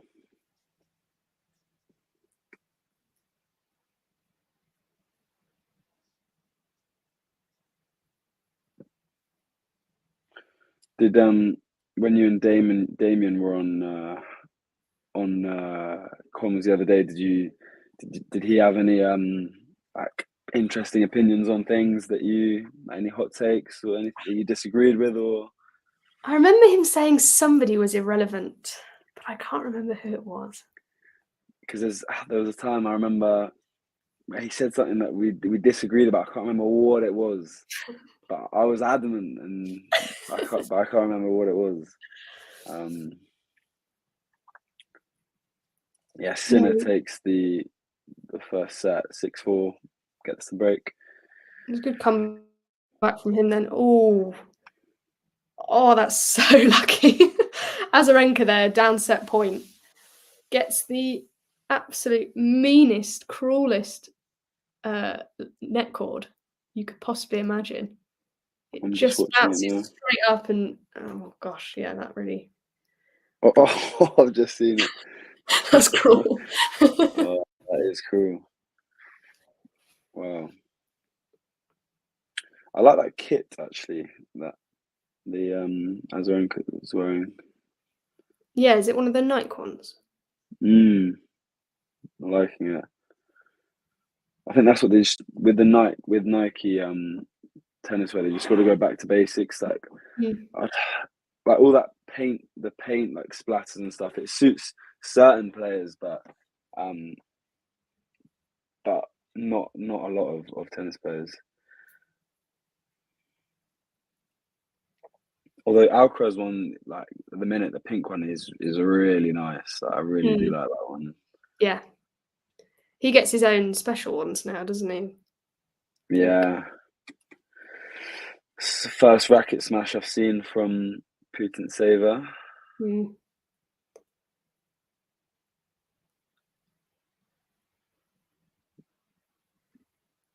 Yeah, I mean, he is the prodigy. So. Although, is he? I'll take.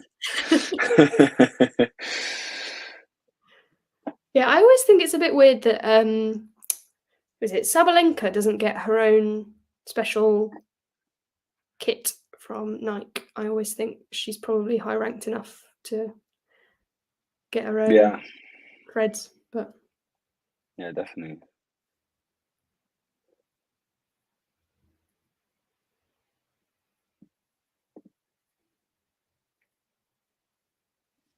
Yeah, I wish I could remember, John, who Damien said was irrelevant. It would have been somebody that was playing at the time when we were talking. I remember thinking, that's a strong word, but I can't remember who it was.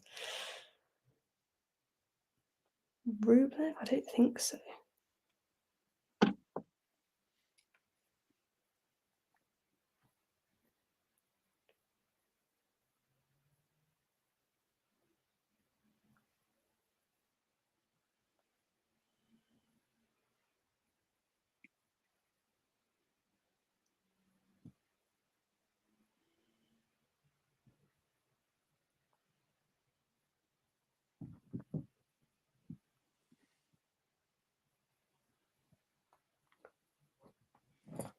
what's going on. I don't think it was Tommy Paul. Sorry. Yeah. So I think Azarenka just got the break. Putintseva really unhappy, throwing the racket again, and sort of having some words with her box. But Azarenka does get the break back, so we're 5-5, and it's been quite a good set now that once we finally got it underway. It's been quite good. Yeah, I think now you feel Putintseva, it's a classic in these matches when she starts to lose her head a bit, things can start to unravel, and we might start to see it. Although she lost the break earlier and then like bounced back and got the break again, so she might be able to do it again here. We'll see. Yeah.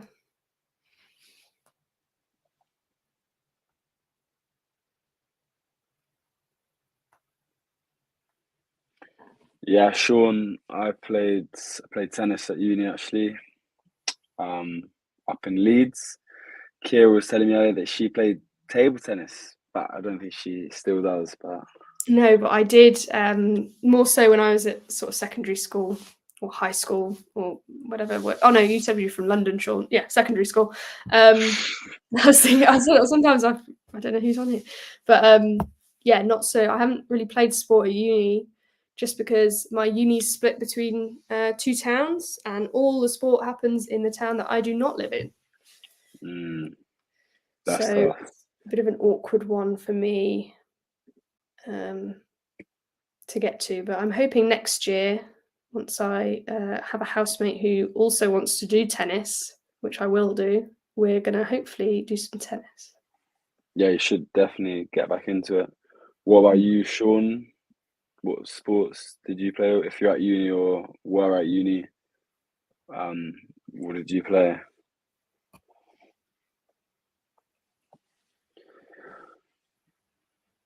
He's an Arsenal fan. Sorry. Yeah, not another one. Can't be having that. At least he's not United. I'll take it. Yeah, I mean, there's not too many of them in my life at the minute. Arsenal fans. Yeah, I literally get them out.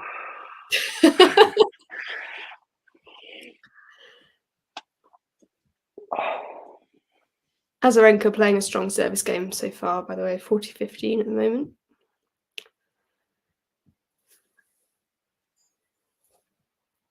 Who do you support? Is it Stoke? I'm trying to think your bio on Twitter. Yeah. Yeah, I'm a Stoke fan.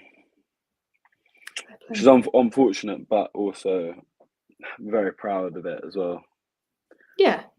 Not a plastic like some of these guys, but yeah.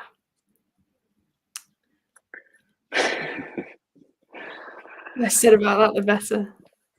Yeah, Sinner. I think I bring out my Scouse accent. Anyway, carry on. Yeah, I saw you had a Liverpool mug the other day, but it's not what I want to be seeing either. So disgusted by that. Wow.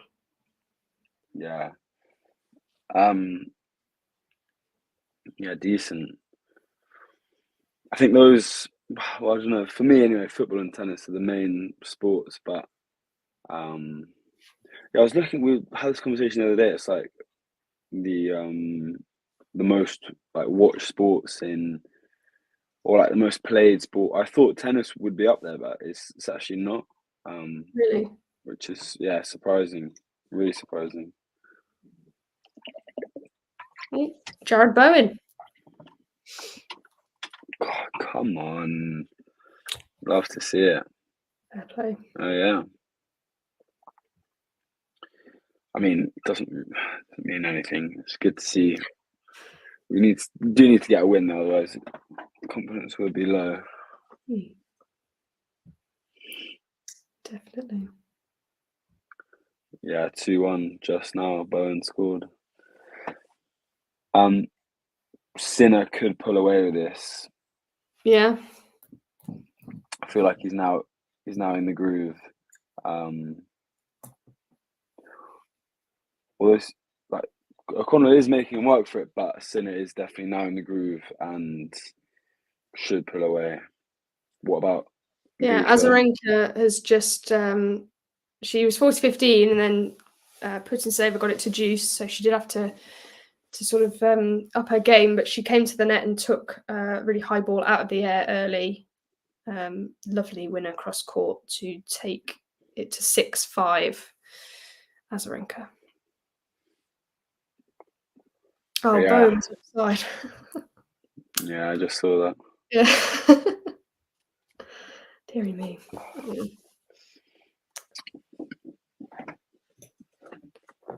I feel like if I don't know, I can sort of see Azarenka breaking here to take the first set. Yeah, I thought that for all, to be fair, as well, and she really struggled. But I could see it again here. Don't know who wins a tiebreak though. I mean, you've got to say Azarenka, really, haven't you? I suppose, yeah. I think it'd be more important for Putintseva to win this set than for Azarenka to win this set. I think Azarenka could still win it either way, but yeah, agreed.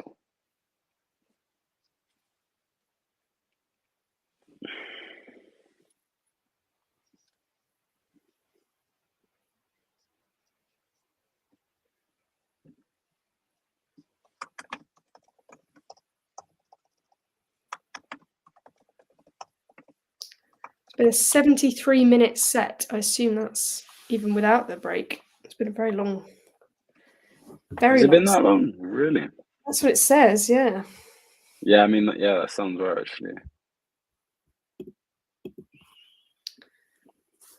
It's been so long, I'm going to have to start putting my laptop on charge and stuff.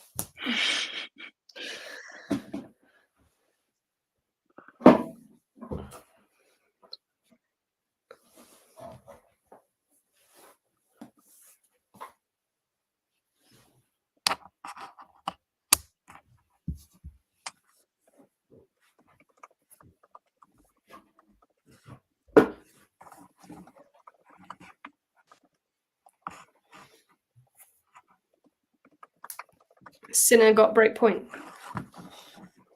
Not on mine. In 30 all at the minute. O'Connell's just served. And yeah, the 1-2 punch into the net. Break point Sinner. Yeah.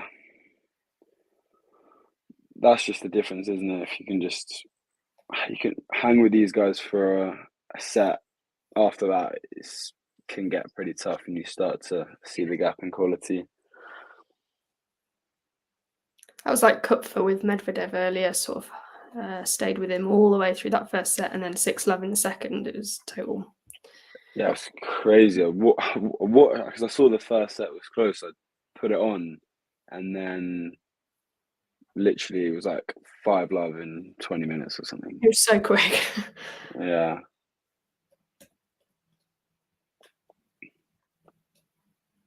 Yeah, O'Connell's resorted to the,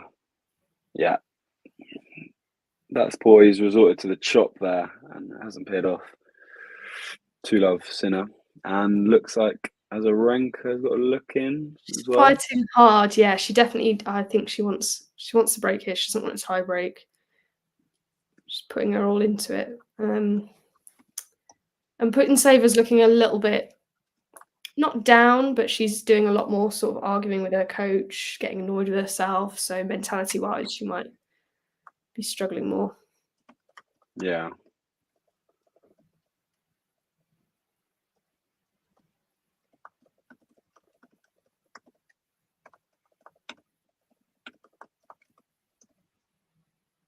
Oh, Azarenka gets that backhand perfectly placed. Putintseva can't get to it, and we've got 2 set points for Azarenka.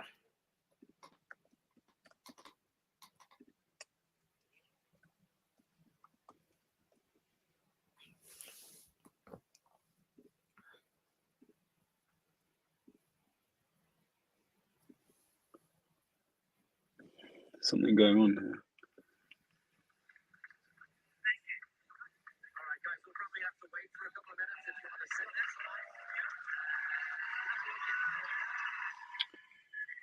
There's something going on. I think it's someone in the crowd might be unwell. Oh no, in the cinema match, yeah. Yeah.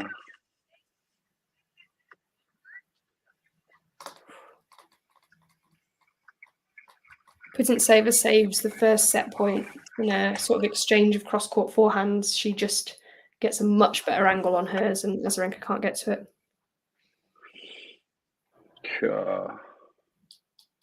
Still one more though, yeah? One more set point, yeah.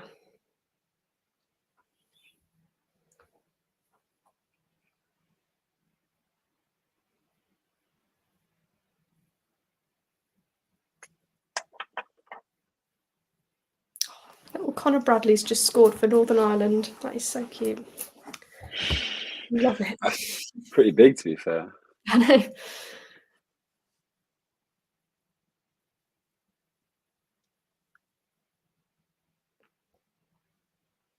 Trying to sort an interview with him at the moment, actually. Connor Bradley? Yeah, because my mate from uni, his mate is Conor Bradley's girlfriend. So I asked him to message a few days ago. I asked him to message her and ask about it, but he said obviously he can't at the minute. But I'm going to persist because that's a pretty good interview. Yeah, that would be a brilliant interview right now. Putintseva really fought back. She's got a game point here, an advantage. Azarenka not able to take advantage of the 2 set points that she had.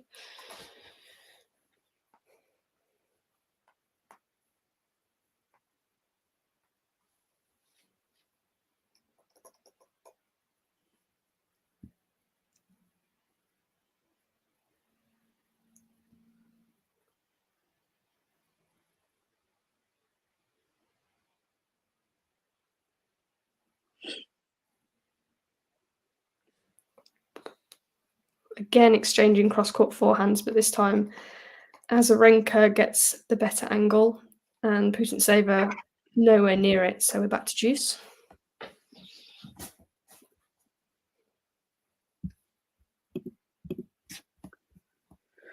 Yeah, it's just a bit of a pause in play on the Sinner O'Connell match while Fine gets treatment. I'm not sure what it is, but I think it is. Just got that notification. Me too. But I think it is a fan. They were asking for some ice bags, and Sinner kindly went over and gave them some ice bags, which is nice. And now he's just practicing some serves. Seems like that's all it is. This stream has just been breaks in play, and absolutely, obviously not as bad as the B invasion last week. I'll switch over for the tie break actually. Yeah, Azarenka again, really disappointed with that miss. She's put a few easy not loads, but a few easy four-net hands in the net now. And just before this tie break, I'm going to disappear and plug my laptop in because it's in such an awkward position under this desk. It's going to take me a minute. That's good because I'm behind anyway, so I'm gonna. Oh, perfect! You can. I'm gonna catch up.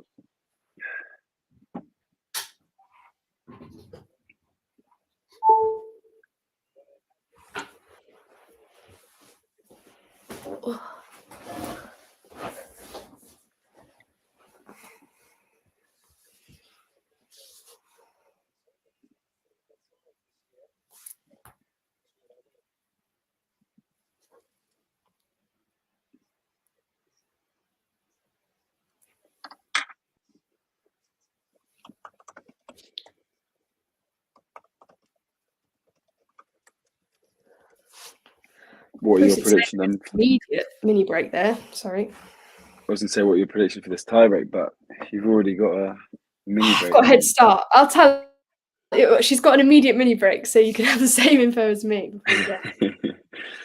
I I'm actually going to go Putintseva. Not anything to do with the mini break. I would have gone before. I think she might take this set. I still think Azarenka wins the match, but you think Putintseva takes the set? Yeah. Yeah, I do. Yeah. Who's full of hot takes now?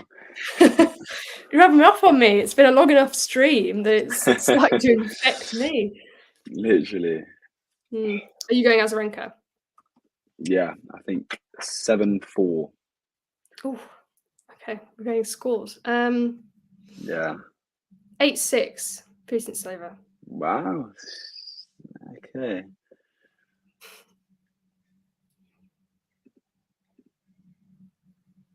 Yeah, solid from Vika.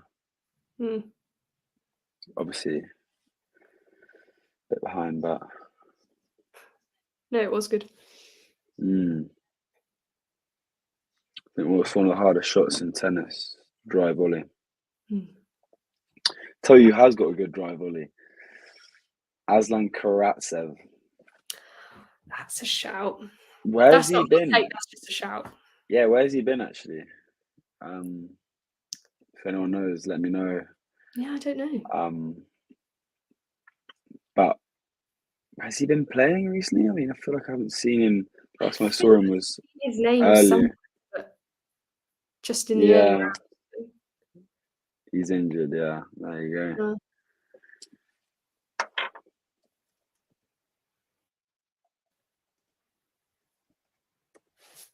Oh, I thought she'd hurt herself then. I think she's okay. You'll see Putintseva do the splits in just a moment, I think.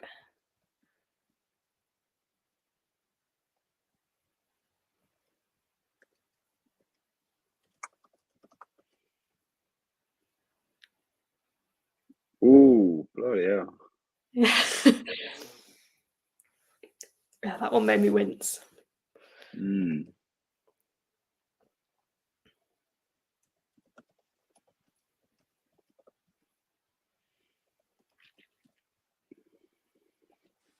AirPods will run out of charge. How long?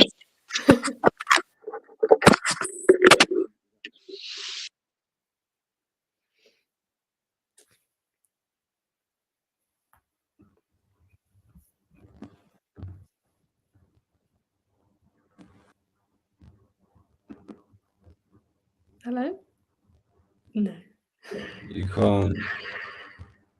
Oh, got a bit then, but it was really like robotic. It was really like. Oh, now I can hear myself. That's scary.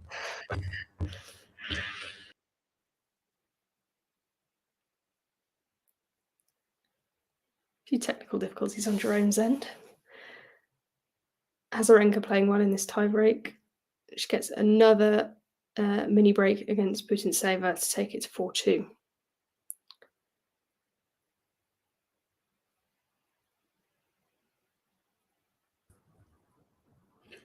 Can you hear me now? Yeah, that's fine. Okay, cool. So Azarenka taking the early lead. Yeah, it was a good point she played there as well. Yeah. I'm liking the aggression. She's coming forward a lot. I always say it, but love it when I see it on the WTA tour. Yeah, absolutely.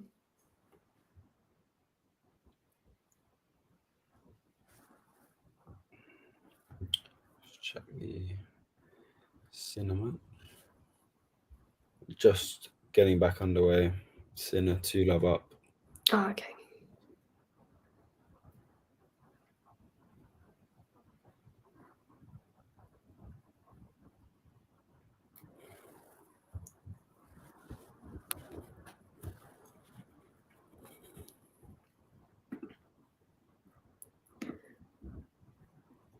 This is going to end up being at least a 90-minute set by the looks of it.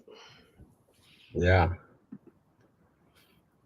I think it might be one of those ones where it's a long first set, then short, like we said earlier, but yeah, I think it's very possible.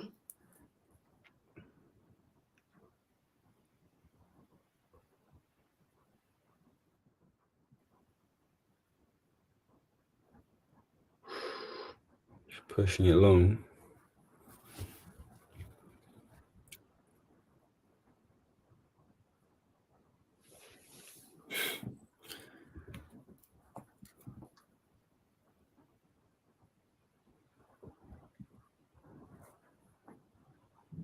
46 minutes. Wow. Yeah, that was mad though. Did you see he apologised to him at the net? He said sorry. He said sorry. What, as in Dimitrov said it, or Mm-hmm. like sorry, I was just too good, or? I think that was the gist of it. Yeah. I've seen Rublev do that before. Just apologize, like when you are just streamlined, like hitting everything so cleanly. Yeah, exactly.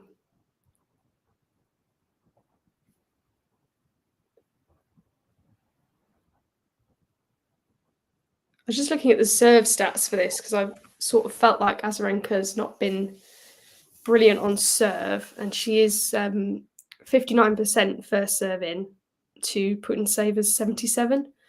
So it is quite a marked difference. That is indeed. But it doesn't matter to her. She's got 3 set points here. Azarenka. Yeah, I wouldn't have thought any of them have been serving particularly well because of the way the match has gone. You know, quite a lot of breaks, back and forth, long games, long juices. But yeah, all you need here is for Putintseva to win the first point on serve, and then Azarenka breaks, and you're perfect on your prediction. Do you tend to get some of them right? she has just got 6-4, so this is the big one. There you go. You have to tell me because you'll be ahead, but I'll let you know.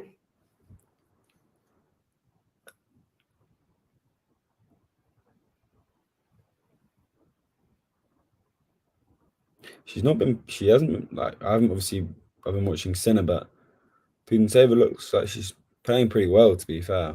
I think she has been, yeah. She hasn't been tested in the previous rounds, but today, I mean, she's going toe to toe with Azarenka, so yeah. 90 minutes exactly. All you. Do you tend to get some right?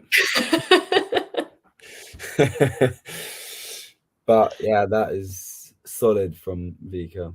Yeah, really good in the tiebreak. Just forcing some errors there, I think. Run away with it.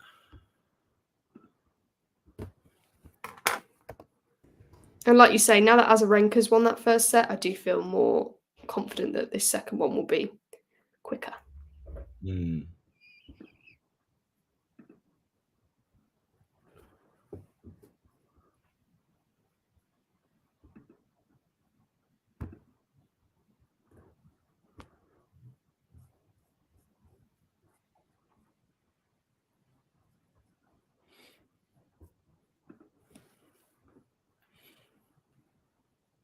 Yeah, Sinner's cruising through love.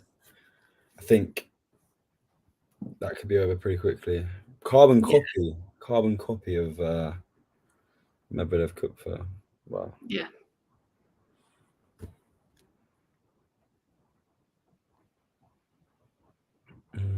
Did you say earlier who you think's gonna win that Sinner Medvedev match? I know you said you think the winner of that wins the tournament, but yeah, I think in my I've got Sinner in my bracket to win. But yeah, equally wouldn't be surprised if Medi got over the line and retained his title. But it would be his first time, wouldn't it? So retaining a title.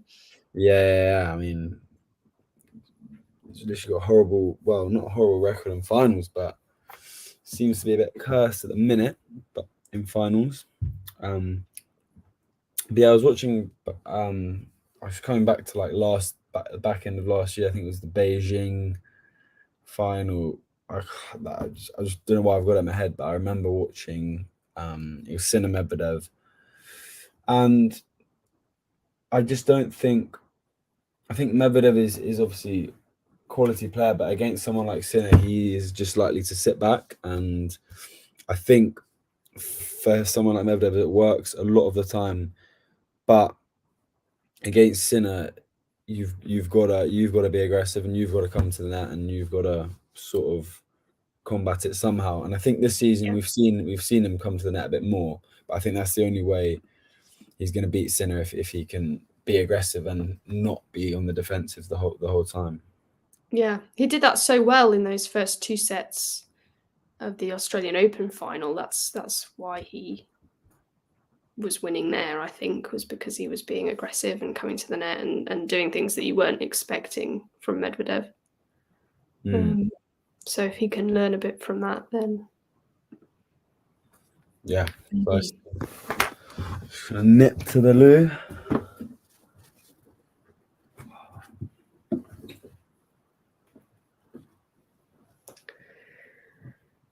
So second set has started here. Putintseva serving.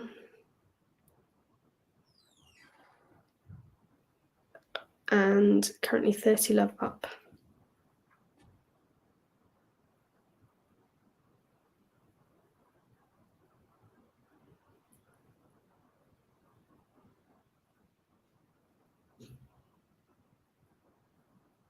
And I've just seen O'Connell has held there to make it 3-1. So he's prevented the double break from Sinner, but it still feels like Sinner looks very in control in that match.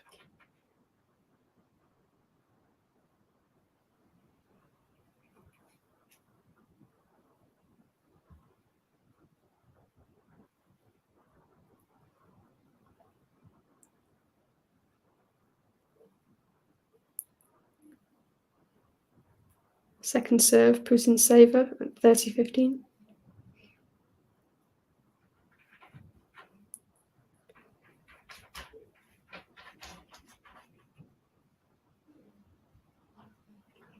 She's hooking that forehand quite often, I think, in the last few games of the first set, and here she's sort of hooking it wide.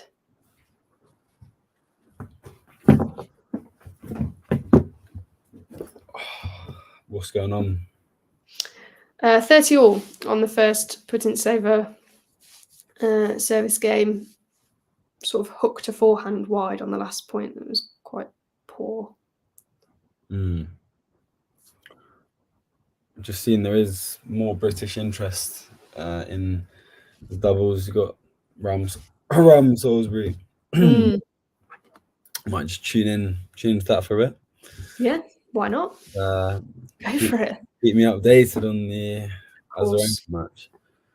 I really like Salisbury. I love how he plays doubles. Ridiculous quality. Yeah. His reflexes are superhuman, I think. Sometimes. Yeah, we seem to have a knack of producing good doubles players, but not so good singles players. No, you're right. And I think it's a real shame that in this country we really don't value our doubles players at all. I think you could ask a number of people who would class themselves as, you know, vague tennis fans, and they might not know some of our best doubles products at the moment, which I think is really sad, because they're doing a lot better than our singles players in many respects, especially when Joe Salisbury was winning all, you know, slams with Ram. But precisely. I mean, I remember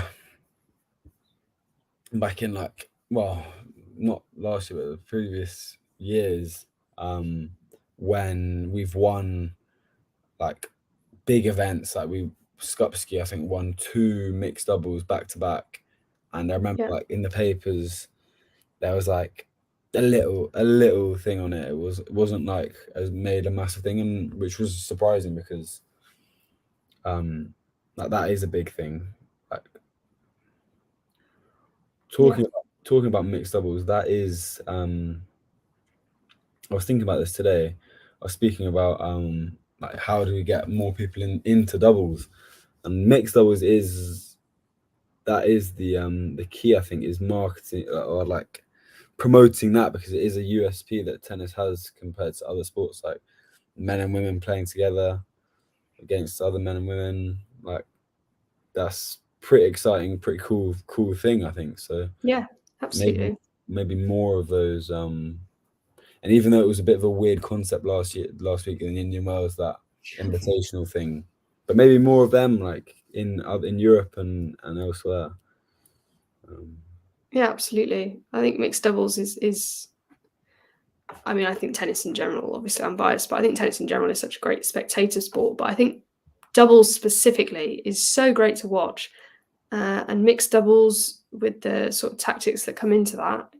I find it fascinating. I love a bit of mixed doubles at the slams. Definitely.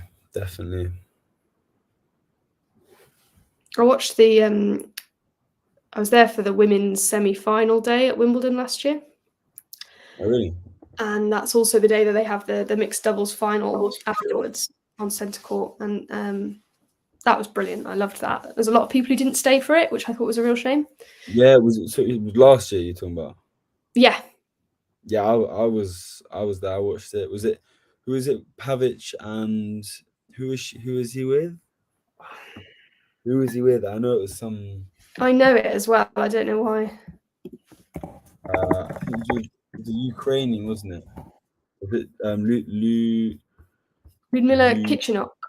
Yeah, that's the one. And who did they beat? Against Vliegen and Yifan. Of course, yeah. I remember I was there as well. Yeah, and you're right. Load like empty seats. Yeah. Like so many empty seats. I know it was a bit late, but I thought that was rubbish. It's like the final of like, it's like you're watching history unfold. Exactly. Oh, really poor volley at the net there from Azarenka, and she's now 15-40 on her serve. So Putintseva with 2 break points to go 2-love up.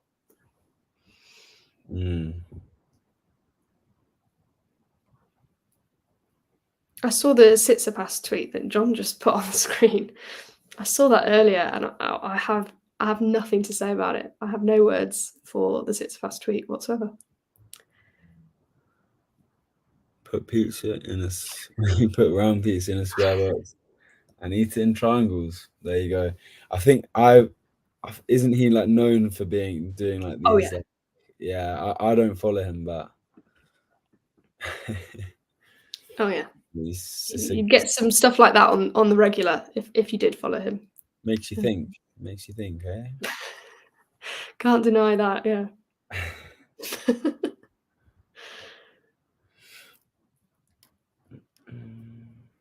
Azarenka's saved the first break point here, but she misses the second and smashes her racket. Really? And she's broken. I think the racket's intact. It looked like a much worse racket smash than it was. It was just sort of the singular throw. I'm about to see it. Yeah, there it is. Yeah, I saw Rebecca do that the other day, and I remember we were talking about the mentality, and yeah. I was shocked. I mean, it's not a shocking thing, but it's the fact that it came from her. I did not expect that from her at all. No. I'd never seen that before. Never. I thought it was quite funny the way she did it as well, because it was very sort of like a, oh, shall I do it? Yeah. And sort of went for it, but it's like she. I mean, there's so many things that you could compare it to, but yeah, it was like, wow.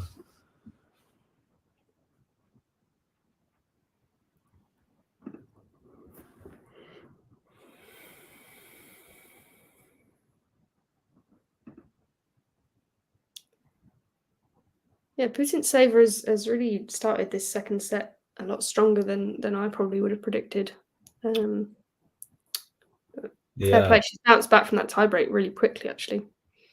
Yeah, I can understand the frustration. Azarenka probably thought, like we did, that she could pull away with it. Yeah.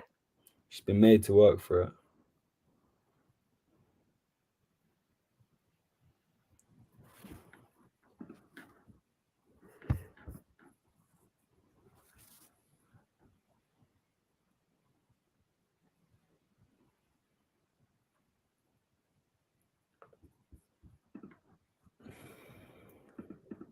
And some of the shots that Azarenka was sort of making towards the end of that first set, sorry, she's now sort of putting just slightly long or just slightly wide. So yeah.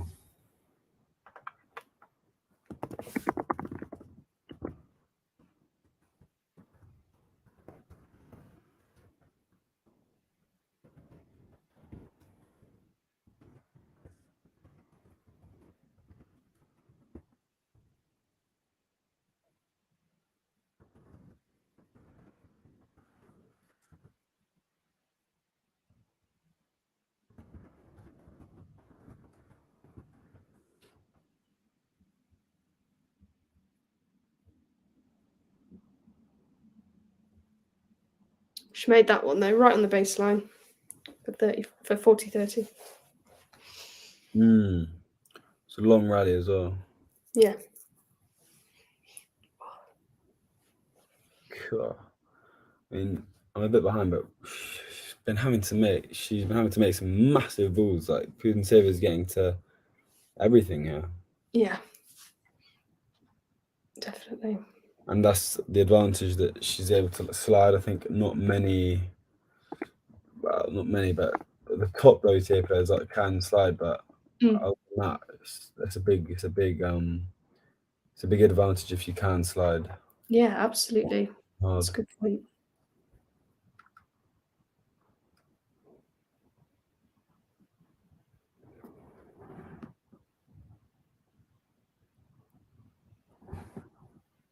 Bit of moonballing.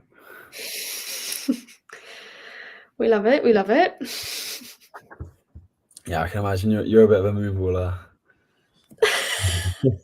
How dare you? Now, apparently there are a couple of moonballers in the Talking Tennis group. Really? Yeah. I have a feeling that there are. I really hope there aren't, but I think even Damon was. I think John said Damon is a moonballer, or really? I might be getting that wrong. Someone's a moonballer. Can't remember, or maybe even John. They might have been saying that about John. I can't remember. Surely not.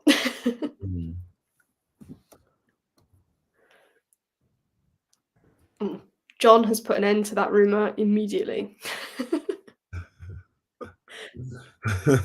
Strong denial there.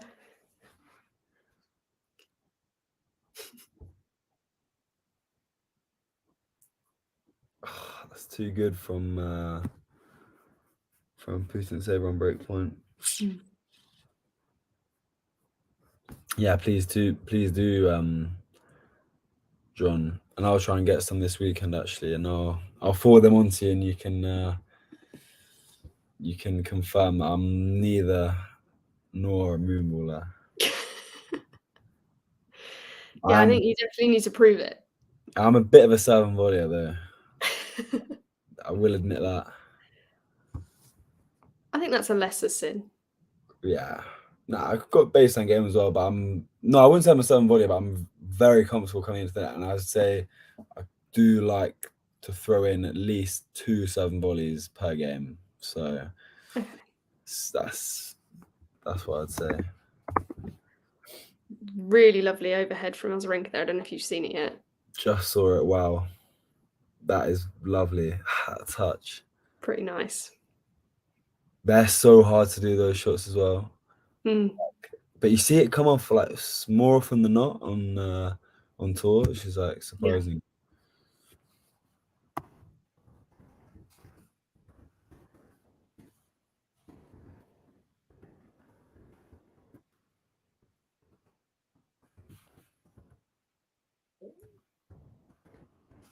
Azarenka gets the break back. We're back on serve. This might not be as straightforward a second set as we thought.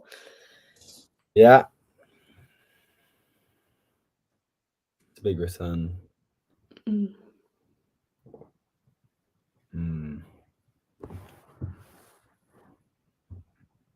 Yeah, Sin is nearing victory there against O'Connell.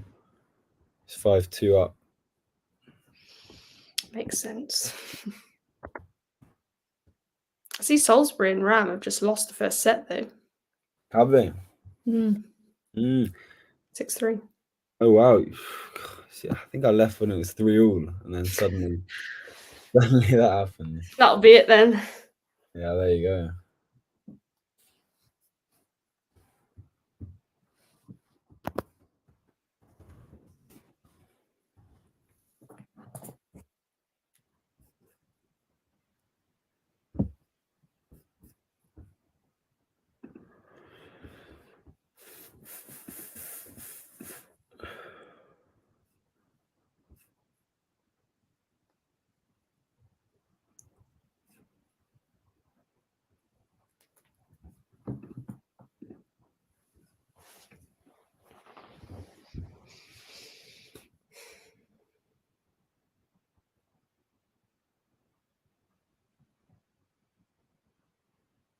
Will you be staying up for any of the late matches later?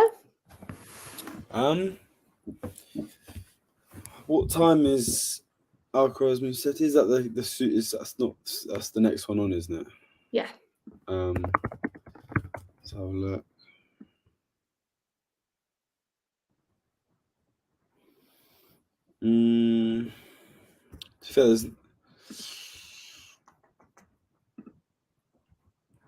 Marathon Demon Warrior is intriguing, to be fair. I think, I mean, you obviously don't, but I think Marathon could win that. Yeah. We'll see. I mean, I don't know. Do you see that tweet as well? Rune's tweet after his match. Like, he was like, "Oh yeah, I should have retired. Sorry, I don't know why I did. I was clearly not 100%." It's like, all right, mate. I knew you'd say that. Like, come on. If you're not 100%, don't play the match. And then obviously, if you go 6-1 down and you're not feeling it, then retire if you're injured. But I don't know, it feels like some excuses in there. But yeah. No, I get what you mean. I've seen really like conflicting opinions on that one, whether it's worth telling everyone you were going to retire. I sort of think yeah, it might be true, but is it doing you that much good to sort of put it out there and be like, oh yeah, I should have retired? I don't know if that's helpful to anyone. Yeah, I don't know about the way he's done that. And I mean, like, even if you, like, yeah, I mean, I don't think people would read into it like too much. Like, even if you didn't say anything, like, it's just an upset. It happens. You didn't see Alcaraz do that after he lost to him in was it Monte Carlo or Madrid? Was it Rome? Yeah, Rome. Yeah, you're right. Really? But yeah, exactly. You didn't make any excuses. It's just you move on. It's an upset. But anyway, to come back to the question, I probably will watch the I will watch the Alcaraz Musetti match with my dinner because I still haven't eaten dinner yet. Me neither. I thought this would be over quicker, to be honest. Yeah. But come on, Azarenka. Sort it out. But yeah, I think other than that, I mean, I'd be intrigued, but with Rybakina Osaka, I just don't see any other upsets other than that one. So yeah, what about you? Although actually, just looking at it, Dimitrov Hurkacz is a good match as well. That's the one I was just about to say. Yeah. Quite tempted by that one. Flick between both of them. Yeah, exactly. See which one becomes more interesting. Yeah. Yeah, obviously I picked de Minaur for the semi-final pre-tournament, and I still think he'll get it done this evening. But like you say, it's far more likely that Marozsan will give him a good game than we might have all thought beforehand, because he's been playing so well. Yeah, precisely.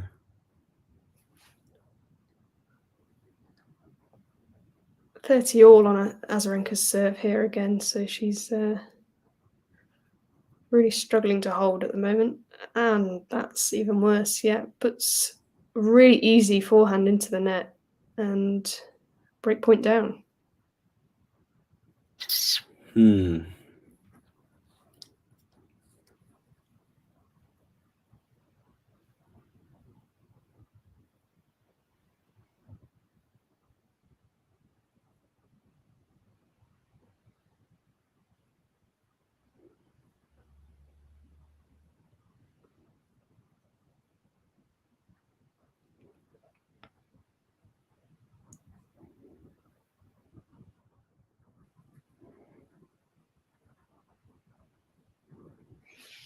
Putintseva gets the break again and goes 3-1 up.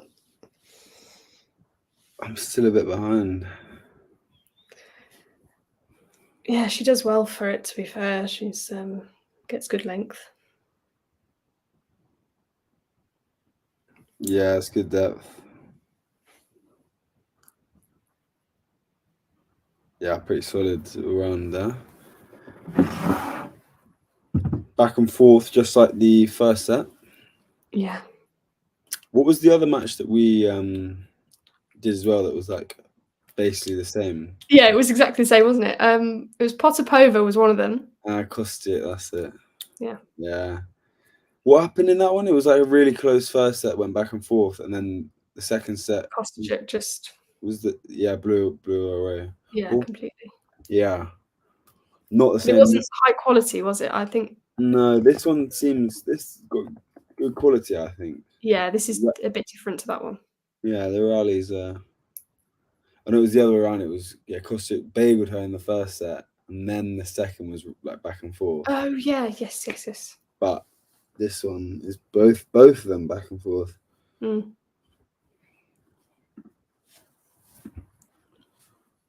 Sinner's just serving it out against O'Connell.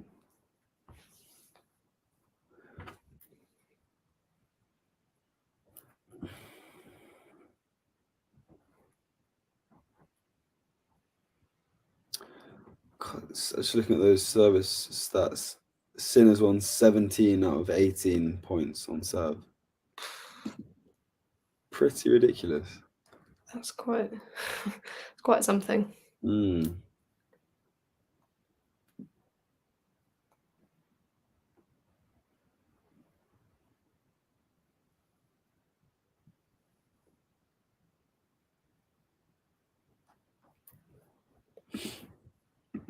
Who did we say Sinner would have next? Is that? Said it as well. Jarry. Was it Jarry? Yeah, I think so. Let me check. Oh no, it's Mahatch. No, that's. Oh really? Yeah, it's Sinner, Mahatch, and Medvedev, Jarry, I think. Yeah, of course.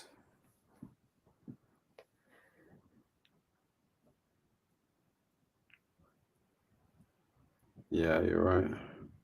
And then it would be Musetti, Hurkacz, and Zverev, Marushan. That's the one. Those are the ones. There you go.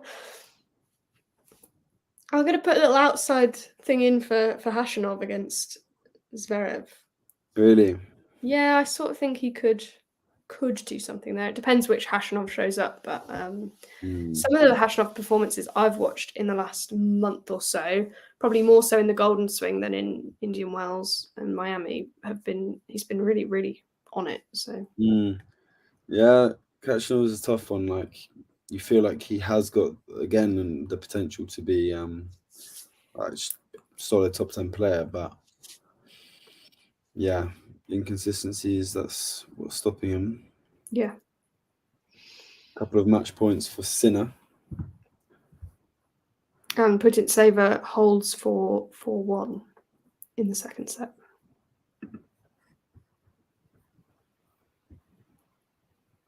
Yeah, that's a big lead. Backs up the break. And that's the only difference. She's serving first now, so gives her a bit of leeway.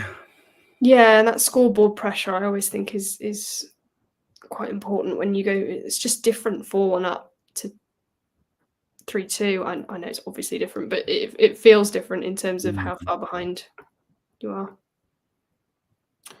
Yeah, there you go. Sinner gets it done. Comes back from an early scare to beat O'Connell, setting up that match with Mahach. Interesting. I mean, Mahach's obviously played well, but obviously I think Sinner's a different beast for him, really. Yeah. Just quite dominant on these conditions.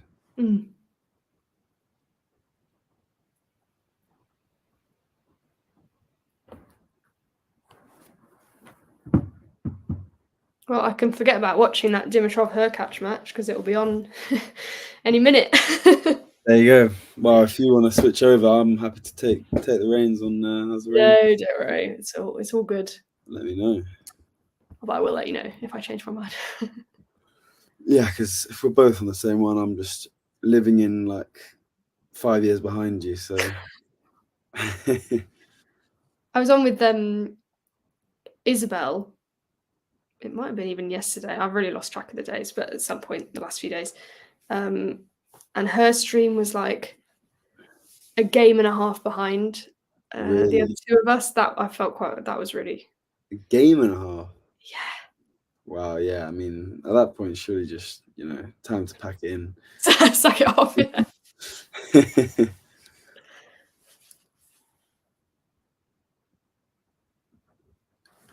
Yeah, anyone in the chat, feel free to throw out some questions. They can, however broad they might be. We're always keen to throw some hot takes out there. So yeah, anyone in the chat, just send them through. Yeah, absolutely. We should rename this stream, actually, I think, just to Tennis Hot Takes. Precisely. That's all it's been. Let's do it. I feel like we've covered so much, but there must be a lot we haven't covered as well. So. Oh yeah. That's a pour from Azarenka at the net. Yeah. Wow. This set is starting to unravel. Yeah. Well, we did say it would be quick, but I don't think we thought it would go this way.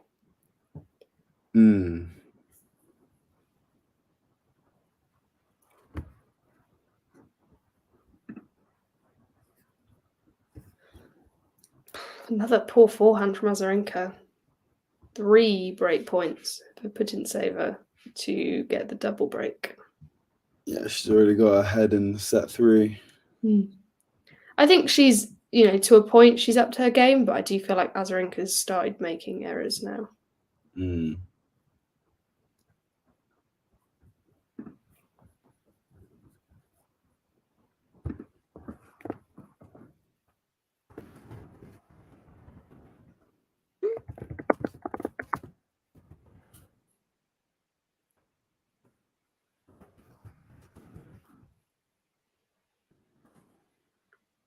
Double fault. There you go. From Azarenka.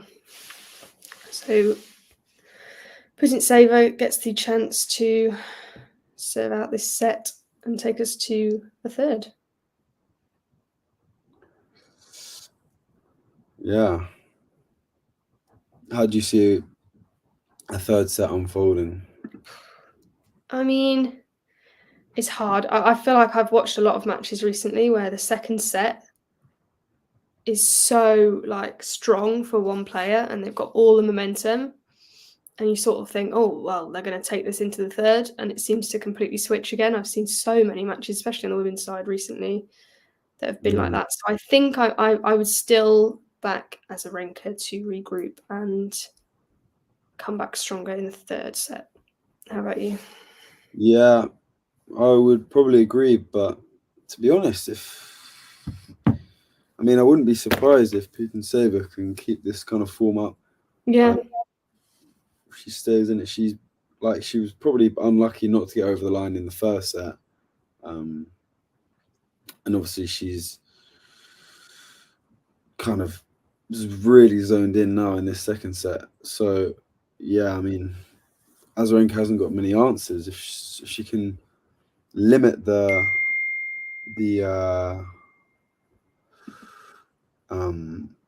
if she can limit the errors, then she's got all the chance in the world of taking this match. Yeah, It'd be a pretty big upset and a pretty big call from you to put Putintseva in your. Did you have her in your semis? Did you? Or? No, I haven't got her in semis. I can't remember if I've got her. I definitely got her making this round. Yeah, fair players. But I don't know if I've got her beating. I don't think I've got Azarenka here though. I'll have a look. No, 2 aces there to finish it off. Wow. Yeah, very strong set there. Nahalan said Putintseva over Kobe Mainu. Yeah, to be honest, I'm actually kind of happy that I didn't watch it. It's probably for the best. Yeah, it just would be depressing. Yeah, no, I only had Putintseva getting this far, and then I had her losing to Zheng. Yeah, Cool. Zheng, bit of a weird one. She's not really been playing well at all. No, and I had her getting so far in this because I really think she's got the game. So I sort of always think at some point she's going to have a really good tournament again because I just think her tennis is there, but it's not happening for her at the moment. Yeah, you're right. She has got the game. But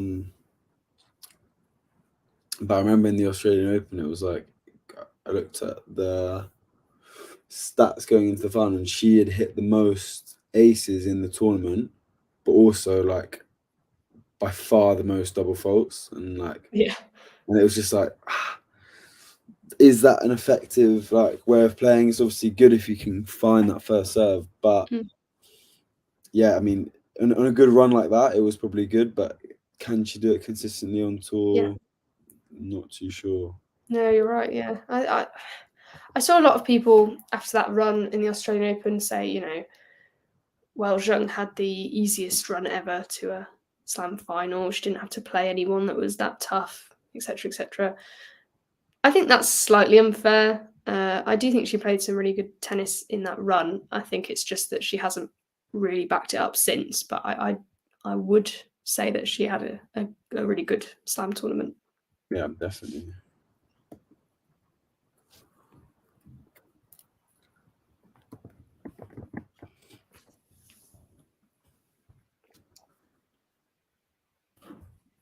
Let's look ahead then to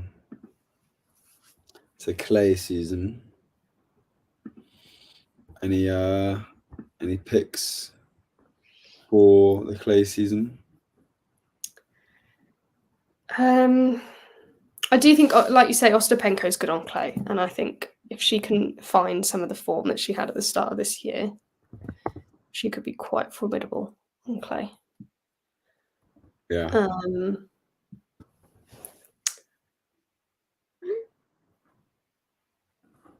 Other than that, I mean, I think we all know like Świątek's probably going to win a good few titles on the clay. It's her favourite service. She's really good on it, so I'm sure she will. Sometimes it's hard to see past her on the clay, but I would then also say I actually think Sabalenka's game on clay is pretty solid. Depends solid. Depends what type of clay, because I'm pretty sure she likes that that indoor clay. Like I think is it Stuttgart? I think Stuttgart's the indoor clay. Yeah, and whichever one's got that Porsche. That's Stuttgart, yeah. Is that Stuttgart? That's the one then, yeah. Yeah, I think she does like it, but yeah, I mean, as you say, it's hard to look past Sabalenka. Well, I think Sakkari will could do some problems if she can play like this on hard court and play back to her level. Like, I think she can do well on clay. I mean, she likes clay, so yeah, let's see. That's a good shout. But yeah, Other than that, I don't actually think Coco's that solid on clay.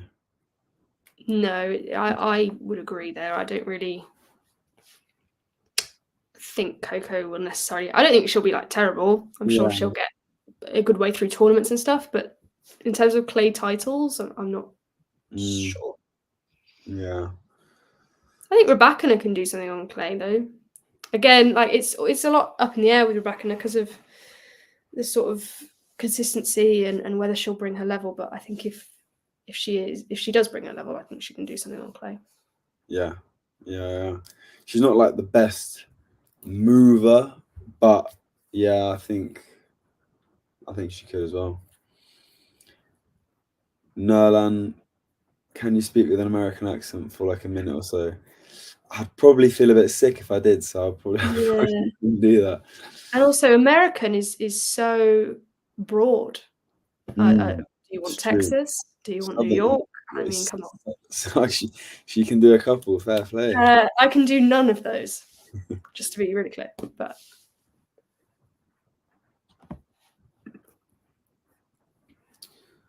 so yeah, that is Azarenka. Is she still off court? I think she is. Yeah, it feels like quite a long time now. Probably just the time is going really slowly. Wales, Poland still 0-0. There you go. Damien's not won't be best pleased with that. No. Do Poland? I'm not very good on the qualifiers, to be honest. But do Poland need to win that to do something as well as Wales? Yeah, the winner of that match qualifies. It is the winner of that match. Oh, I knew Wales had to win it to qualify, but I don't think I had got it around my head that they both did. Right. Yeah.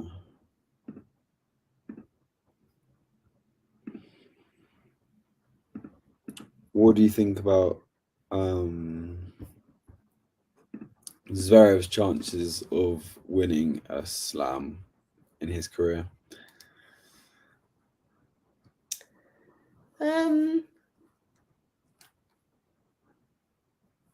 I think if he's going to do it, he's going to do it on clay, number one. And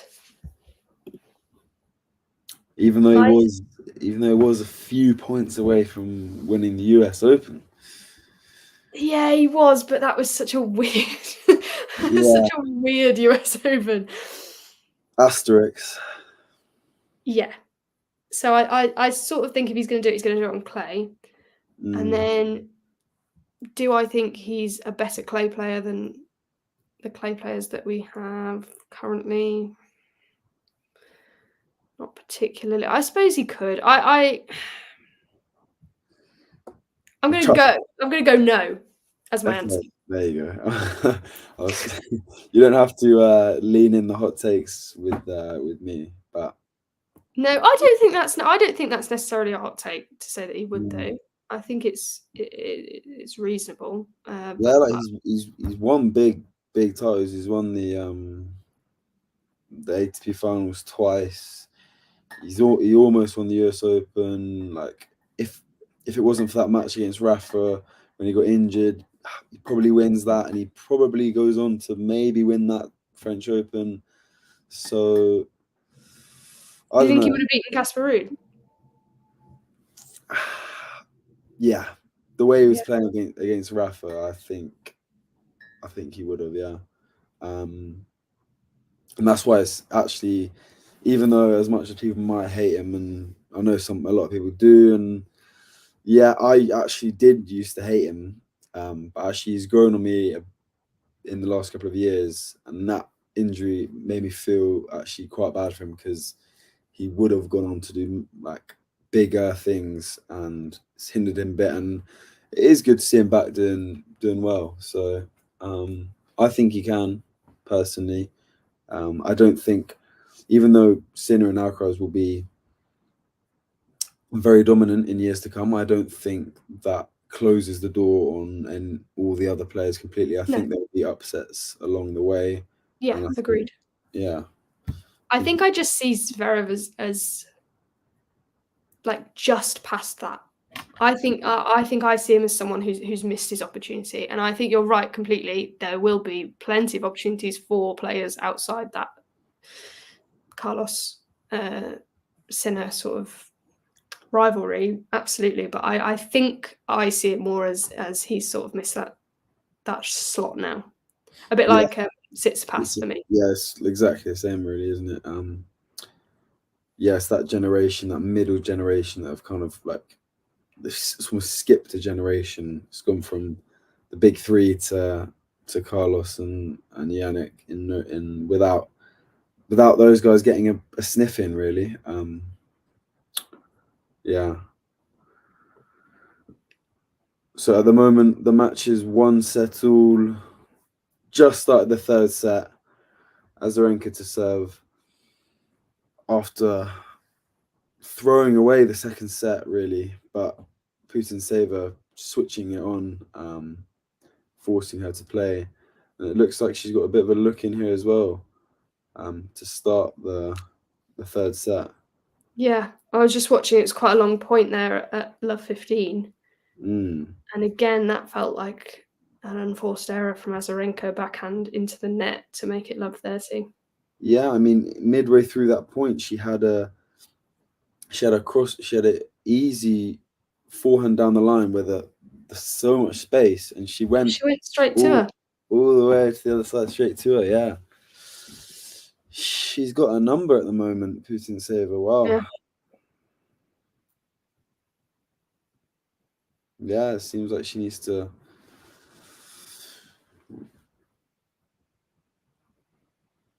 Which match are you talking about, Abid? If you're talking about the Azarenka match, that one's still going on. Yeah, still going on. This is the score on the boards in the third set. If you mean the Sinner match, Sinner won that one. Mm. We did cover that a little bit earlier. Yeah.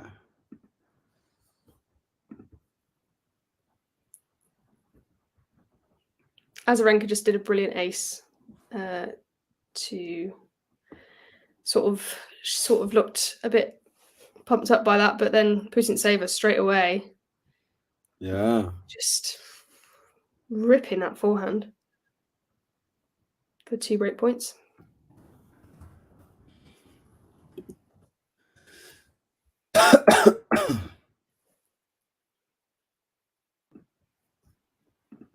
Wow.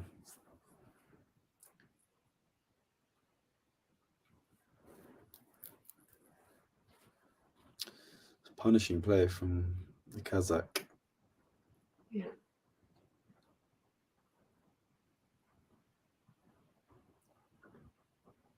That backhand goes long, bit of a poor shot there for Putintseva, but she's still got another break point. Yeah, that's a poor miss. She was coming close to the line on a couple of occasions there.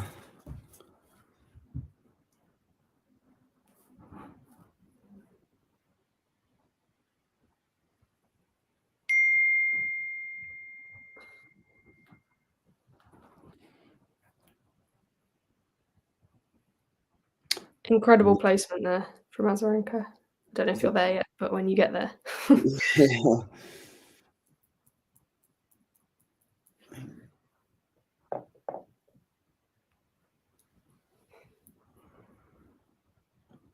Yeah, way too good. Wow. I mean, she's cutting it fine though. Yeah, gutsy on break point down. Yeah.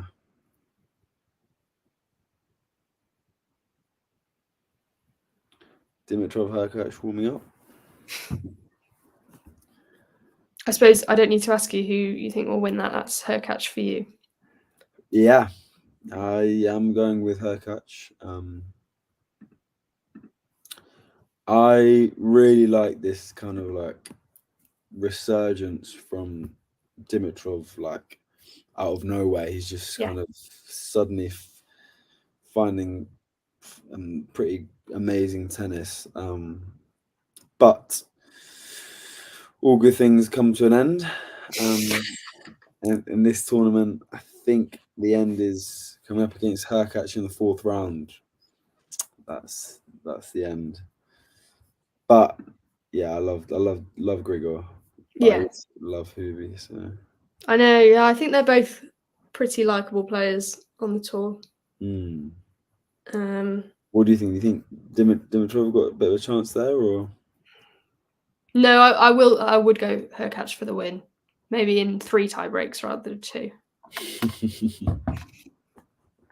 Yeah, there'll definitely be some tie breaks in there. 100%.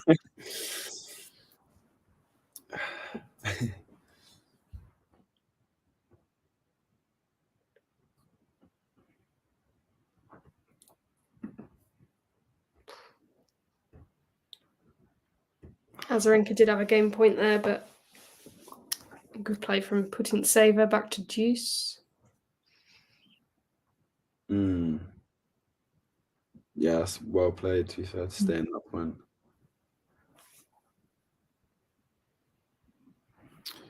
Okay, what did you say for the 2 players outside the top 20 to go into the top 10? What was it? Were your 2? Navarro and Kalinskaya. Kalinskaya. Okay. And you had Linda, of course. I had Linda, yeah, and had another young talent, and that is, well, I was thinking about this because I think she's like outside the top 35, but Mira Andreeva. Oh yeah, that's a shout. I think some point, maybe not this year. This year may be a stretch, but just a bit of a stretch. But it's only March. It is only March. Although I'd be intrigued actually, when did Coco Gauff enter the top 10? I would like to know what age she was, because when she burst onto the scene at Wimbledon, she was literally 15. I know, crazy, isn't it? So when did she enter the top 10?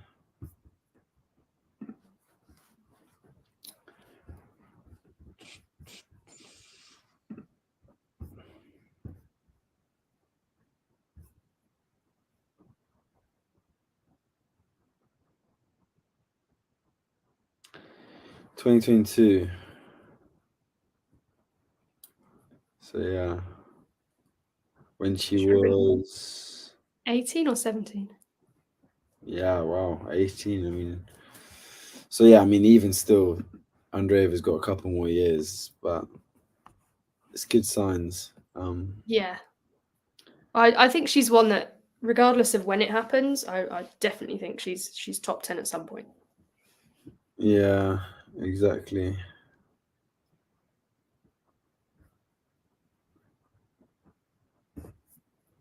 I mean, it's almost better that she hasn't properly. I don't know. I always think back to Raducanu winning the US Open. I'm just like, it's not, and I compare that with Coco, and it's like Coco.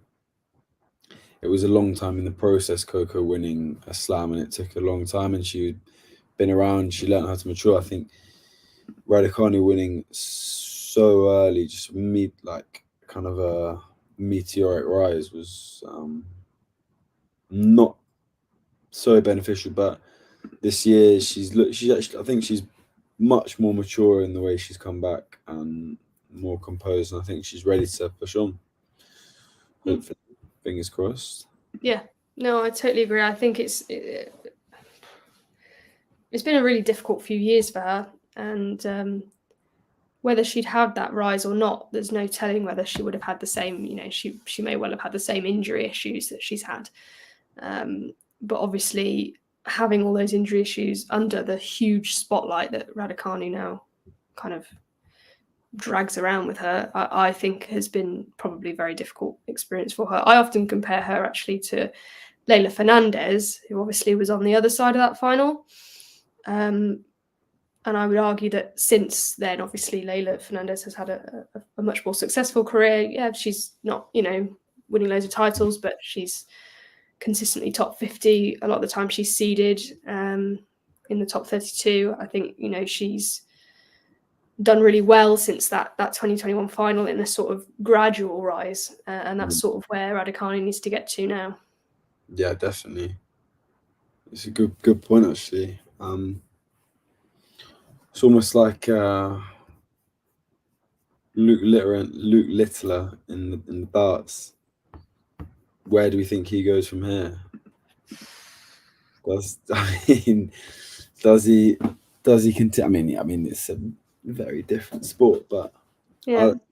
Does he go on to win big things? Who knows? I don't know. I'd argue again, sort of similar to Raducanu. I don't know loads about darts, but you can sort of see it going downhill before it goes uphill again. Yeah. But I don't think that means necessarily it's downhill forever. But does it take that dip after an insane couple of weeks to then sort of build yourself back up again to a normal level? I don't know. It's almost a good thing anyway. You don't want to go straight into it. You got to have some time to adapt to it all. Yeah.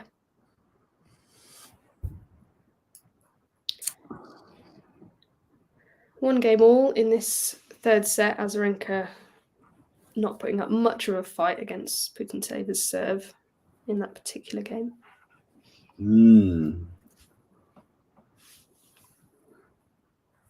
Yeah, some good gets there from Putintseva, especially on that return.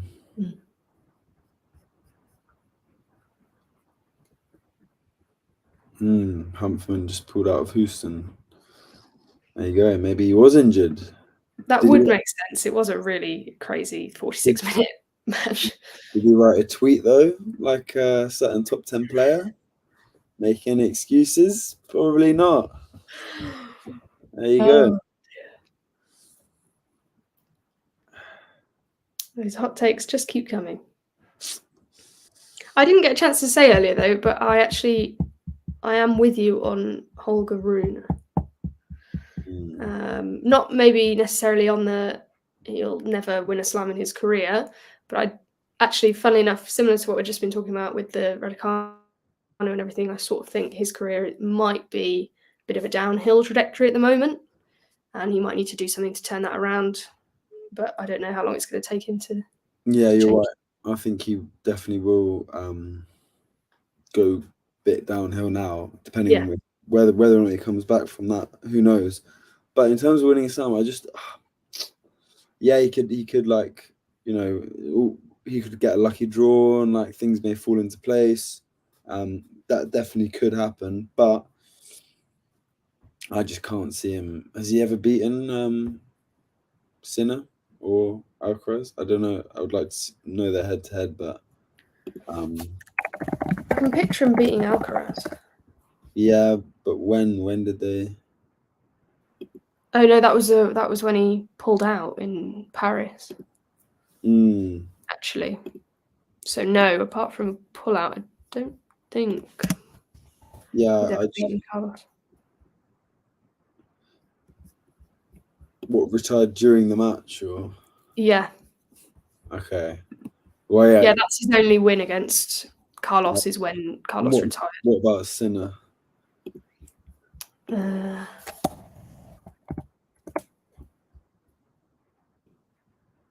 Because that one is 2-1 to Holger.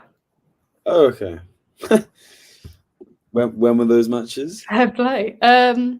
So he beat him at Monte Carlo last year.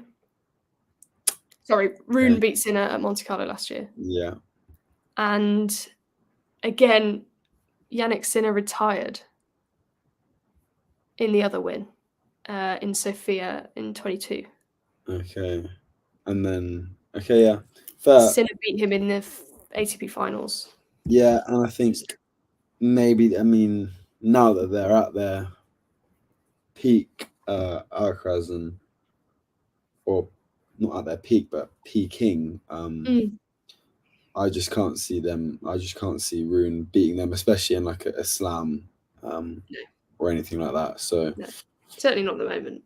Yeah, that's the only issue I have with it. But what about this idea that I've seen floating around that Novak Djokovic has won his last slam? What do you think to that? Nah. Yeah. Definitely not.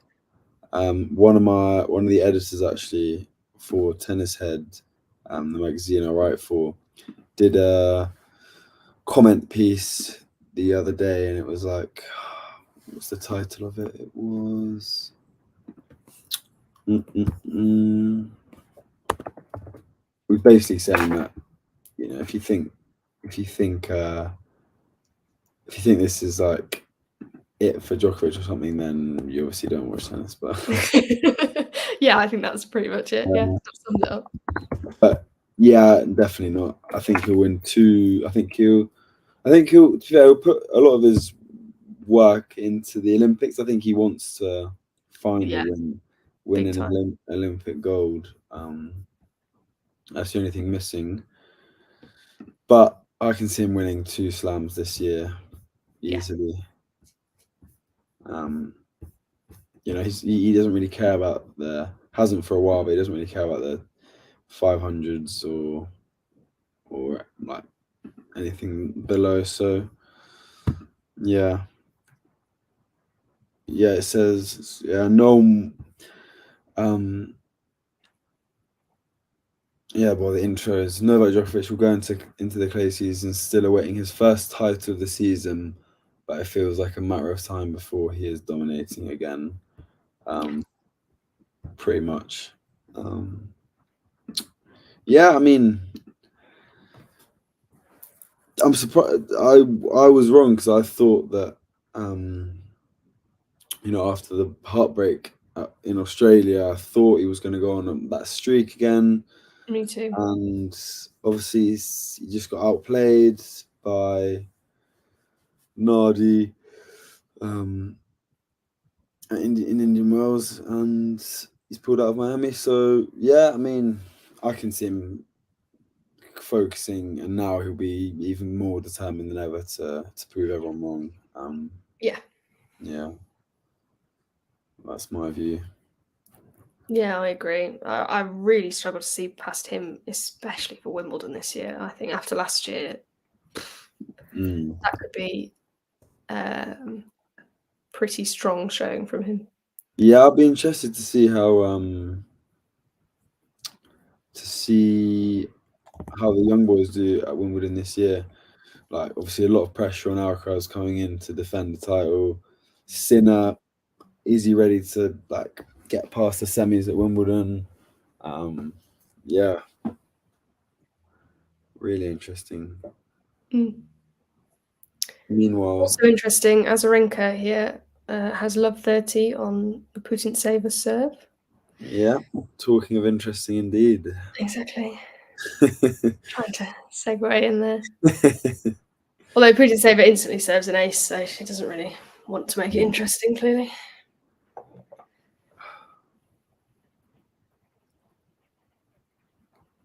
I don't think anyone's told these two that we haven't had dinner yet. Maybe somebody should get the message to Azarenka. Yeah. Hoping Vika can get the break and maybe pull away. Yeah. I'm not a big fan of that. Do you see that the racket tapping just before the serve? Like, have you seen when Azarenka's like tapping her racket? Yeah. Right before, and she can like hear it, and it's just a bit of a noise. Yeah. Bit of gamesmanship there. Like Russell did that against Nadal back in the day, but I don't like that. I mean, I sort of do actually, but yeah.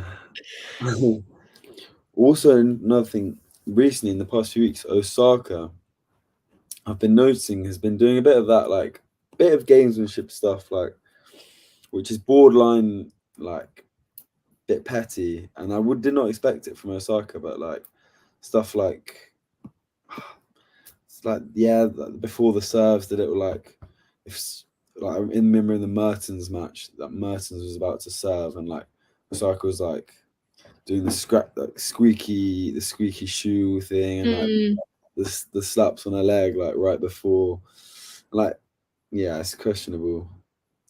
Yeah, I definitely think the squeaky shoe one is quite questionable. What a return from Azarenka. Yeah, really strong. And she looks more focused now to me than in that second set where she started getting a bit angry with herself, losing a bit of focus. I think she looks a lot more zoned in. Yeah, exactly. That's another beautiful shot right on the line. Break point. And another, sorry to ruin it, but that return, you have to watch that return. It's very good. I'm living in a different year. That's why you've got all these hot takes, because you're actually a year behind. So. Yeah. I don't know what's going on really. Who gave this guy a microphone? That is a great return though. Can she back up the break? You know, I'm struggling. I've said it every time. I'm like, yeah, she can. But I don't know. I actually don't know. All right, while we've got some time on our hands, shall we I'm just gonna get the draws up and let's just play a little, like, even though we've done our brackets, let's scratch that, but if we look at the draws now, okay, yeah. Who do we think? So we'll start with the men. We'll start with the quarterfinals that we've already got. Mahatch or Sinner? Sinner, yeah. Jari Medvedev.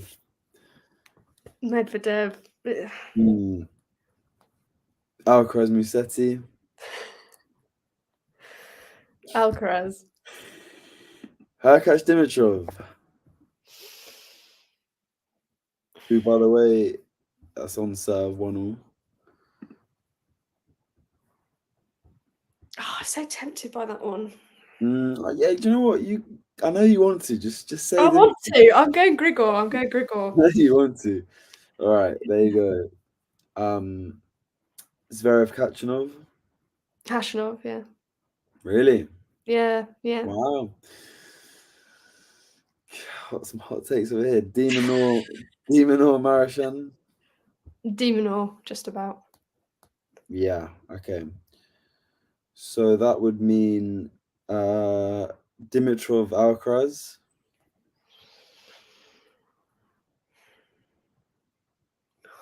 No, Alcaraz. Yeah. Khachanov Demonor. Demonor.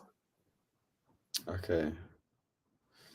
So yeah, fair. I mean, that is interesting. It's something with Alcaraz, like, you want to, like, I really want him to lose. Really, I didn't get that from you at all. No, it's just like, it's weird because my whole, like, tennis fan background has been based off the opposite of that, like, based off just loving Djokovic and, like, even when it's boring, just happy with Djokovic winning everything. But for some reason, some really quick hold, by the way. Yeah, that was really good. For some reason, now, I think subconsciously, I think it's because, like, Djokovic is on his way out. But now I kind of want more upsets and, like, yeah, I don't know. I can understand that. Yeah, even though, like, Alcaraz is a freak of nature and, like, he's amazing to watch, I think that's what makes it more exciting when someone's able to beat him. But Iga, another hot take, which is probably a ridiculous one, but she's not that good. I'm joking. You don't have to be joking. You can back it if you want. Oh. Go on then. We'll do the same with you with the current draw. So ignore what you predicted before. Yeah, I'm still going. So I'm going with the current draw. I'm going Musetti. Yeah. Hurkacz. Zverev, Marashan. So exactly the opposite. Love it. Is that exactly the opposite? Brilliant. Someone's got their head screwed on. and then that would mean that I'm going Hurkacz to beat Musetti and Zverev to beat Marushan. So I'm going to go, and then I'm going Hurkacz to beat Zverev.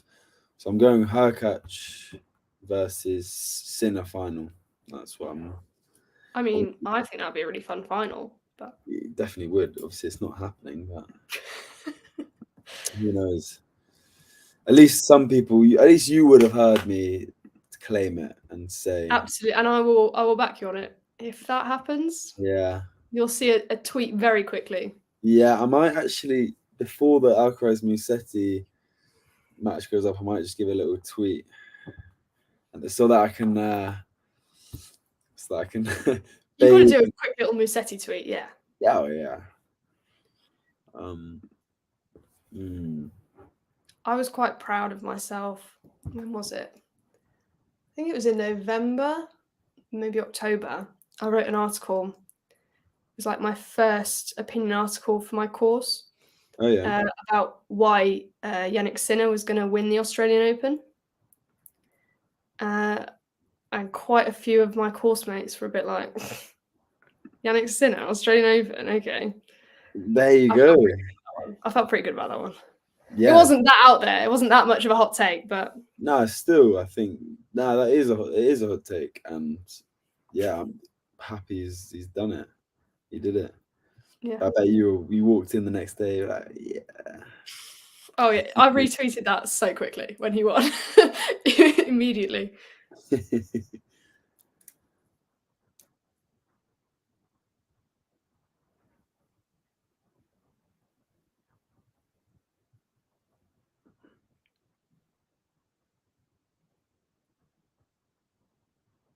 Imagine you just got the Jude Bellingham notification. I did 90 plus 5. Wow.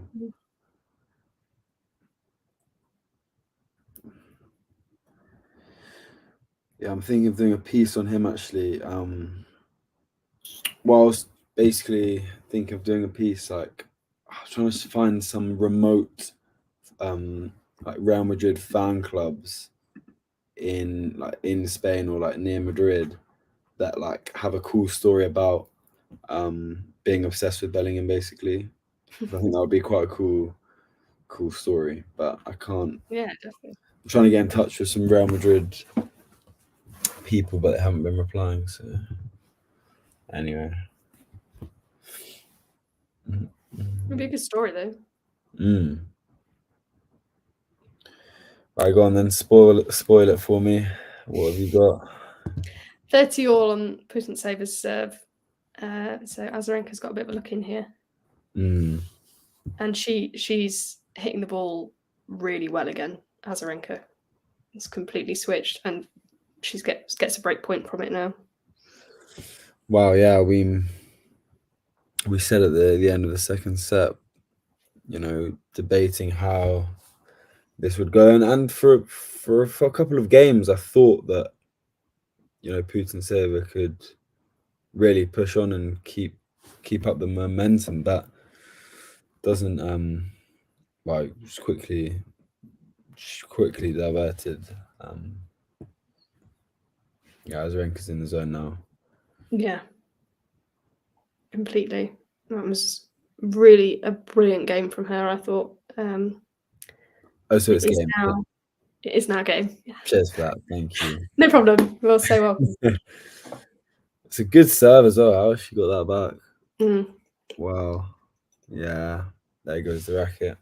See you later. She looks really angry now. She just did a total deadpan stare towards her box and just shook her head. No words. That was quite scary. There's so many. Do you see one of the YouTube channels? It's like that they post like the tennis drama.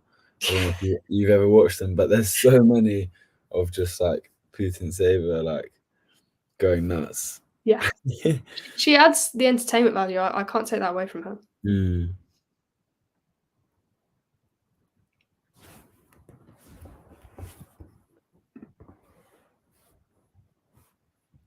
I can't believe this has been 3 hours and 40 minutes. I've just seen that.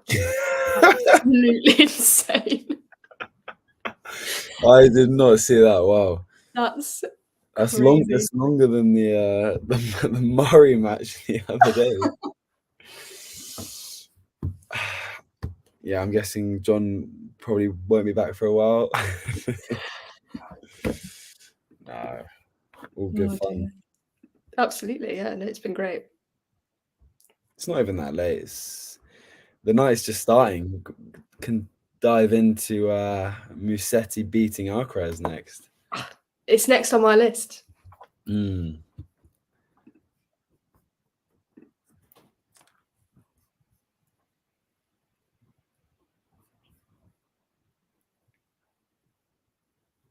Actually, no, making dinner is very much top of my list, but then definitely Alcaraz.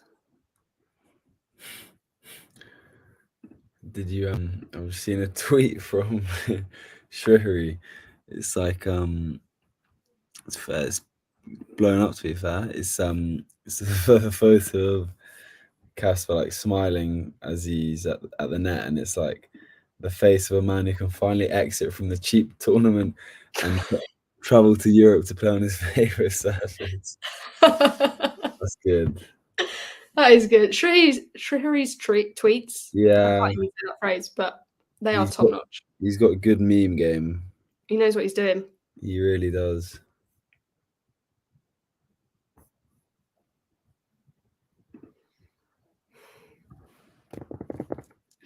I really hate to say it, but Azarenka just looking a little bit shaky on Saturday.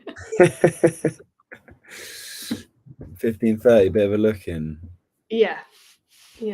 And she's just struggling on the ball toss slightly.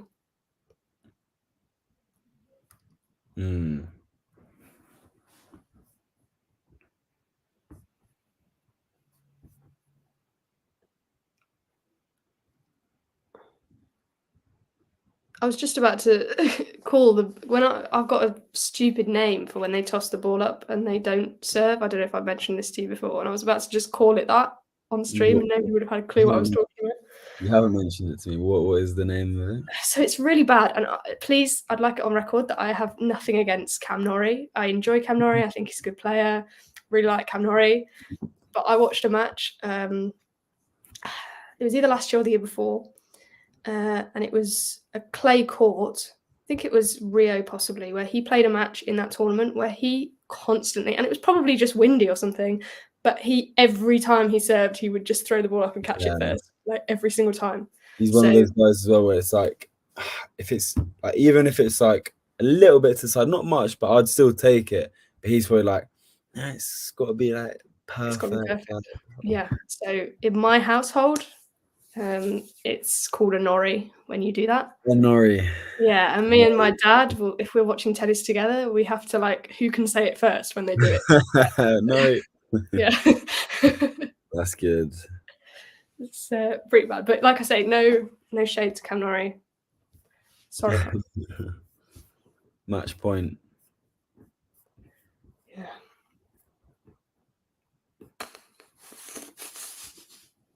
Been pretty good, pretty well played from Azarenka to come through a bit of adversity in the second set. But yeah, she can't go over the line just yet. No, not yet. That return from Putintseva saving match point was pretty gutsy though. I like that.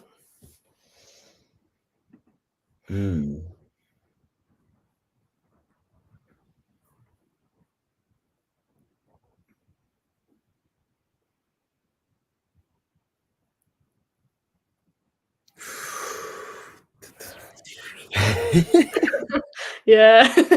Yeah. So the Kazakh is deciding to switch on a bit here. All it took was going match point down.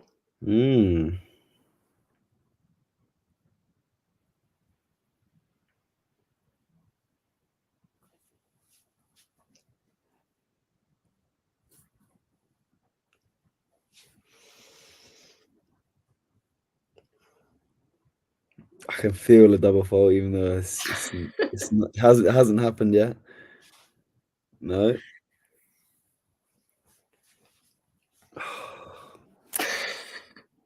Yeah. Gets one of the breaks back. Yeah. And if I'm talking objectively and not like a very hungry woman, that was really, really strong from Putintseva. I don't know where that came from. She really turned it on. Yeah. Yeah, it's just been kind of few and far between from Putintseva this match. I think that's what might be the killer blow in the end. Meanwhile, Oh, yeah, I haven't checked the Dimitrov one. her catch match. It's 3-2, still on serve, as expected. As it would be, yeah.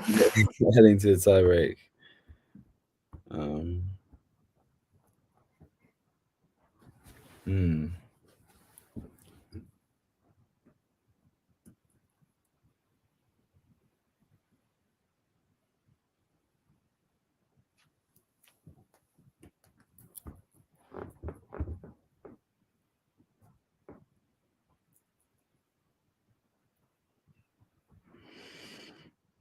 To be fair, this will be ending.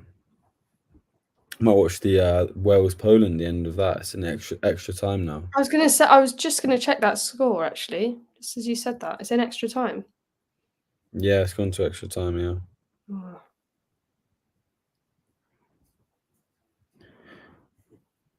Putintseva win, apparently, says Kresminski. I highly doubt and highly hope not. Yeah, I'm in the same boat.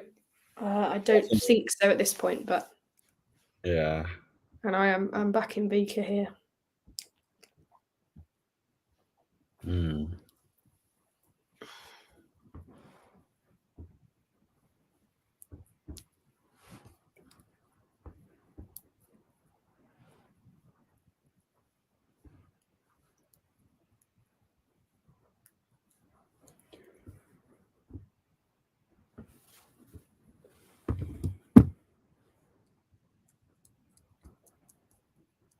She's got to be careful here. She's sliding around the court. She's... Yeah.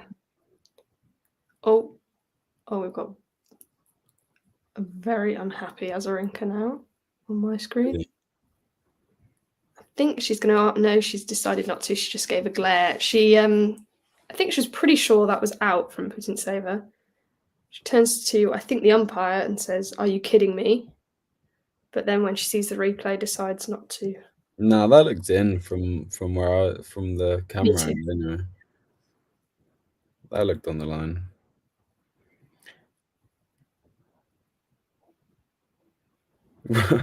Come on, that's in. The other one, just a bit of frustration after not being able to serve it out. Yeah, exactly. The other one yesterday was it Kasakina? That was like clearly a malfunction because you can see, but that was definitely on the line. The real problem with that Kasakina one, I think, is that it's put in the mind of every single tennis player that this system could malfunction.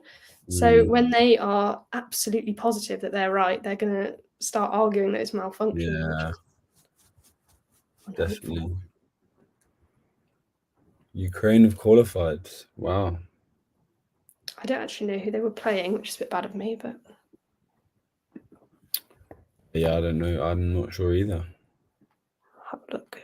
Come up on my notifications, I thought. Iceland. There you go. That's a big win, to be fair. Yeah, good for them. Fair play. So, Putintseva holds, and Azarenka gets another shot at serving it out. It's another bite of the cherry. It's a great drop shot from Putintseva to win that game.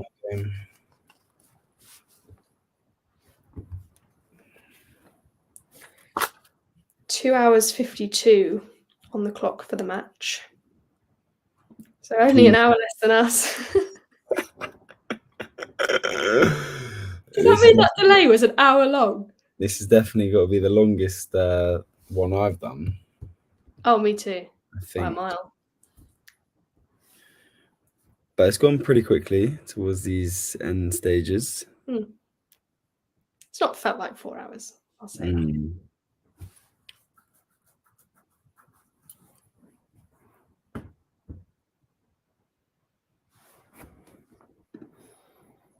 And who does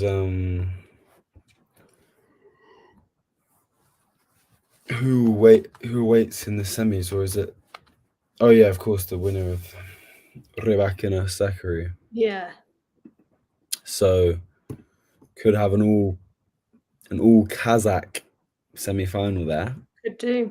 If things if the tide Things continue. Yeah. I'd be really interested to see a more likely Azarenka Rybakina match. Yeah, although I would normally say Azarenka could cause Rybakina some troubles, but she hasn't filled me with confidence today. No, that's true. But anything can happen. Their head-to-head is 3-0 as well.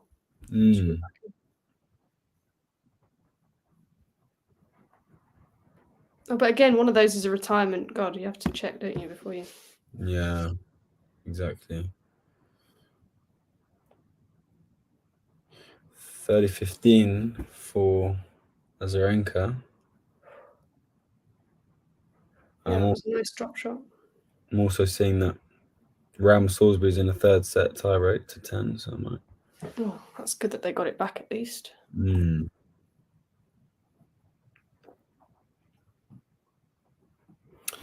Let's see the last of this Azarenka then, see what she can do.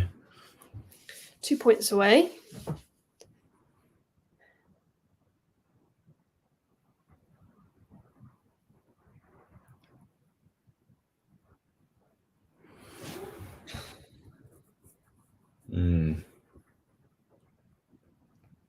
That was good.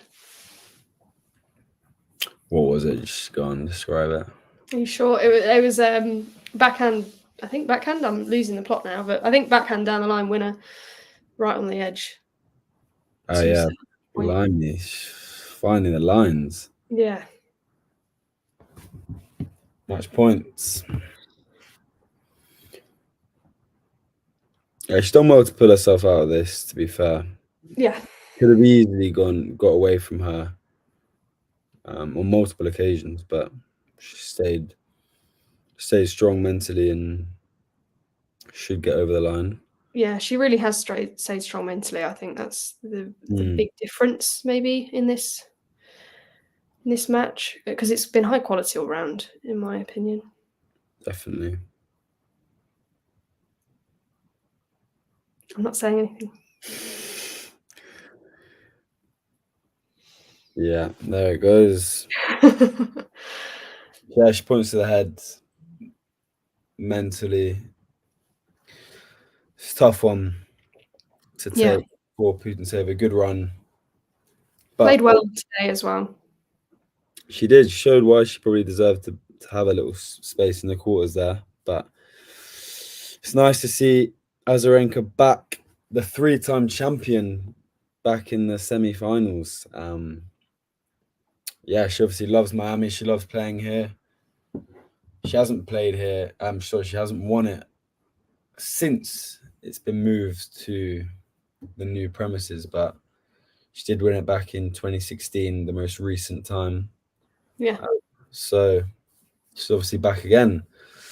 Thank you to anyone tuned in. Thank you, Kira, more importantly, for... Thank you, Jerome. Yeah. No, it's great. Been a pleasure. And get some food. Yeah. And I'm sure I'll see you soon. Definitely. See you soon. See you soon, everyone. Take care, everyone. If you enjoyed this video, make sure you hit that like button. Don't forget to subscribe and click that notification bell so you don't miss out on all things tennis.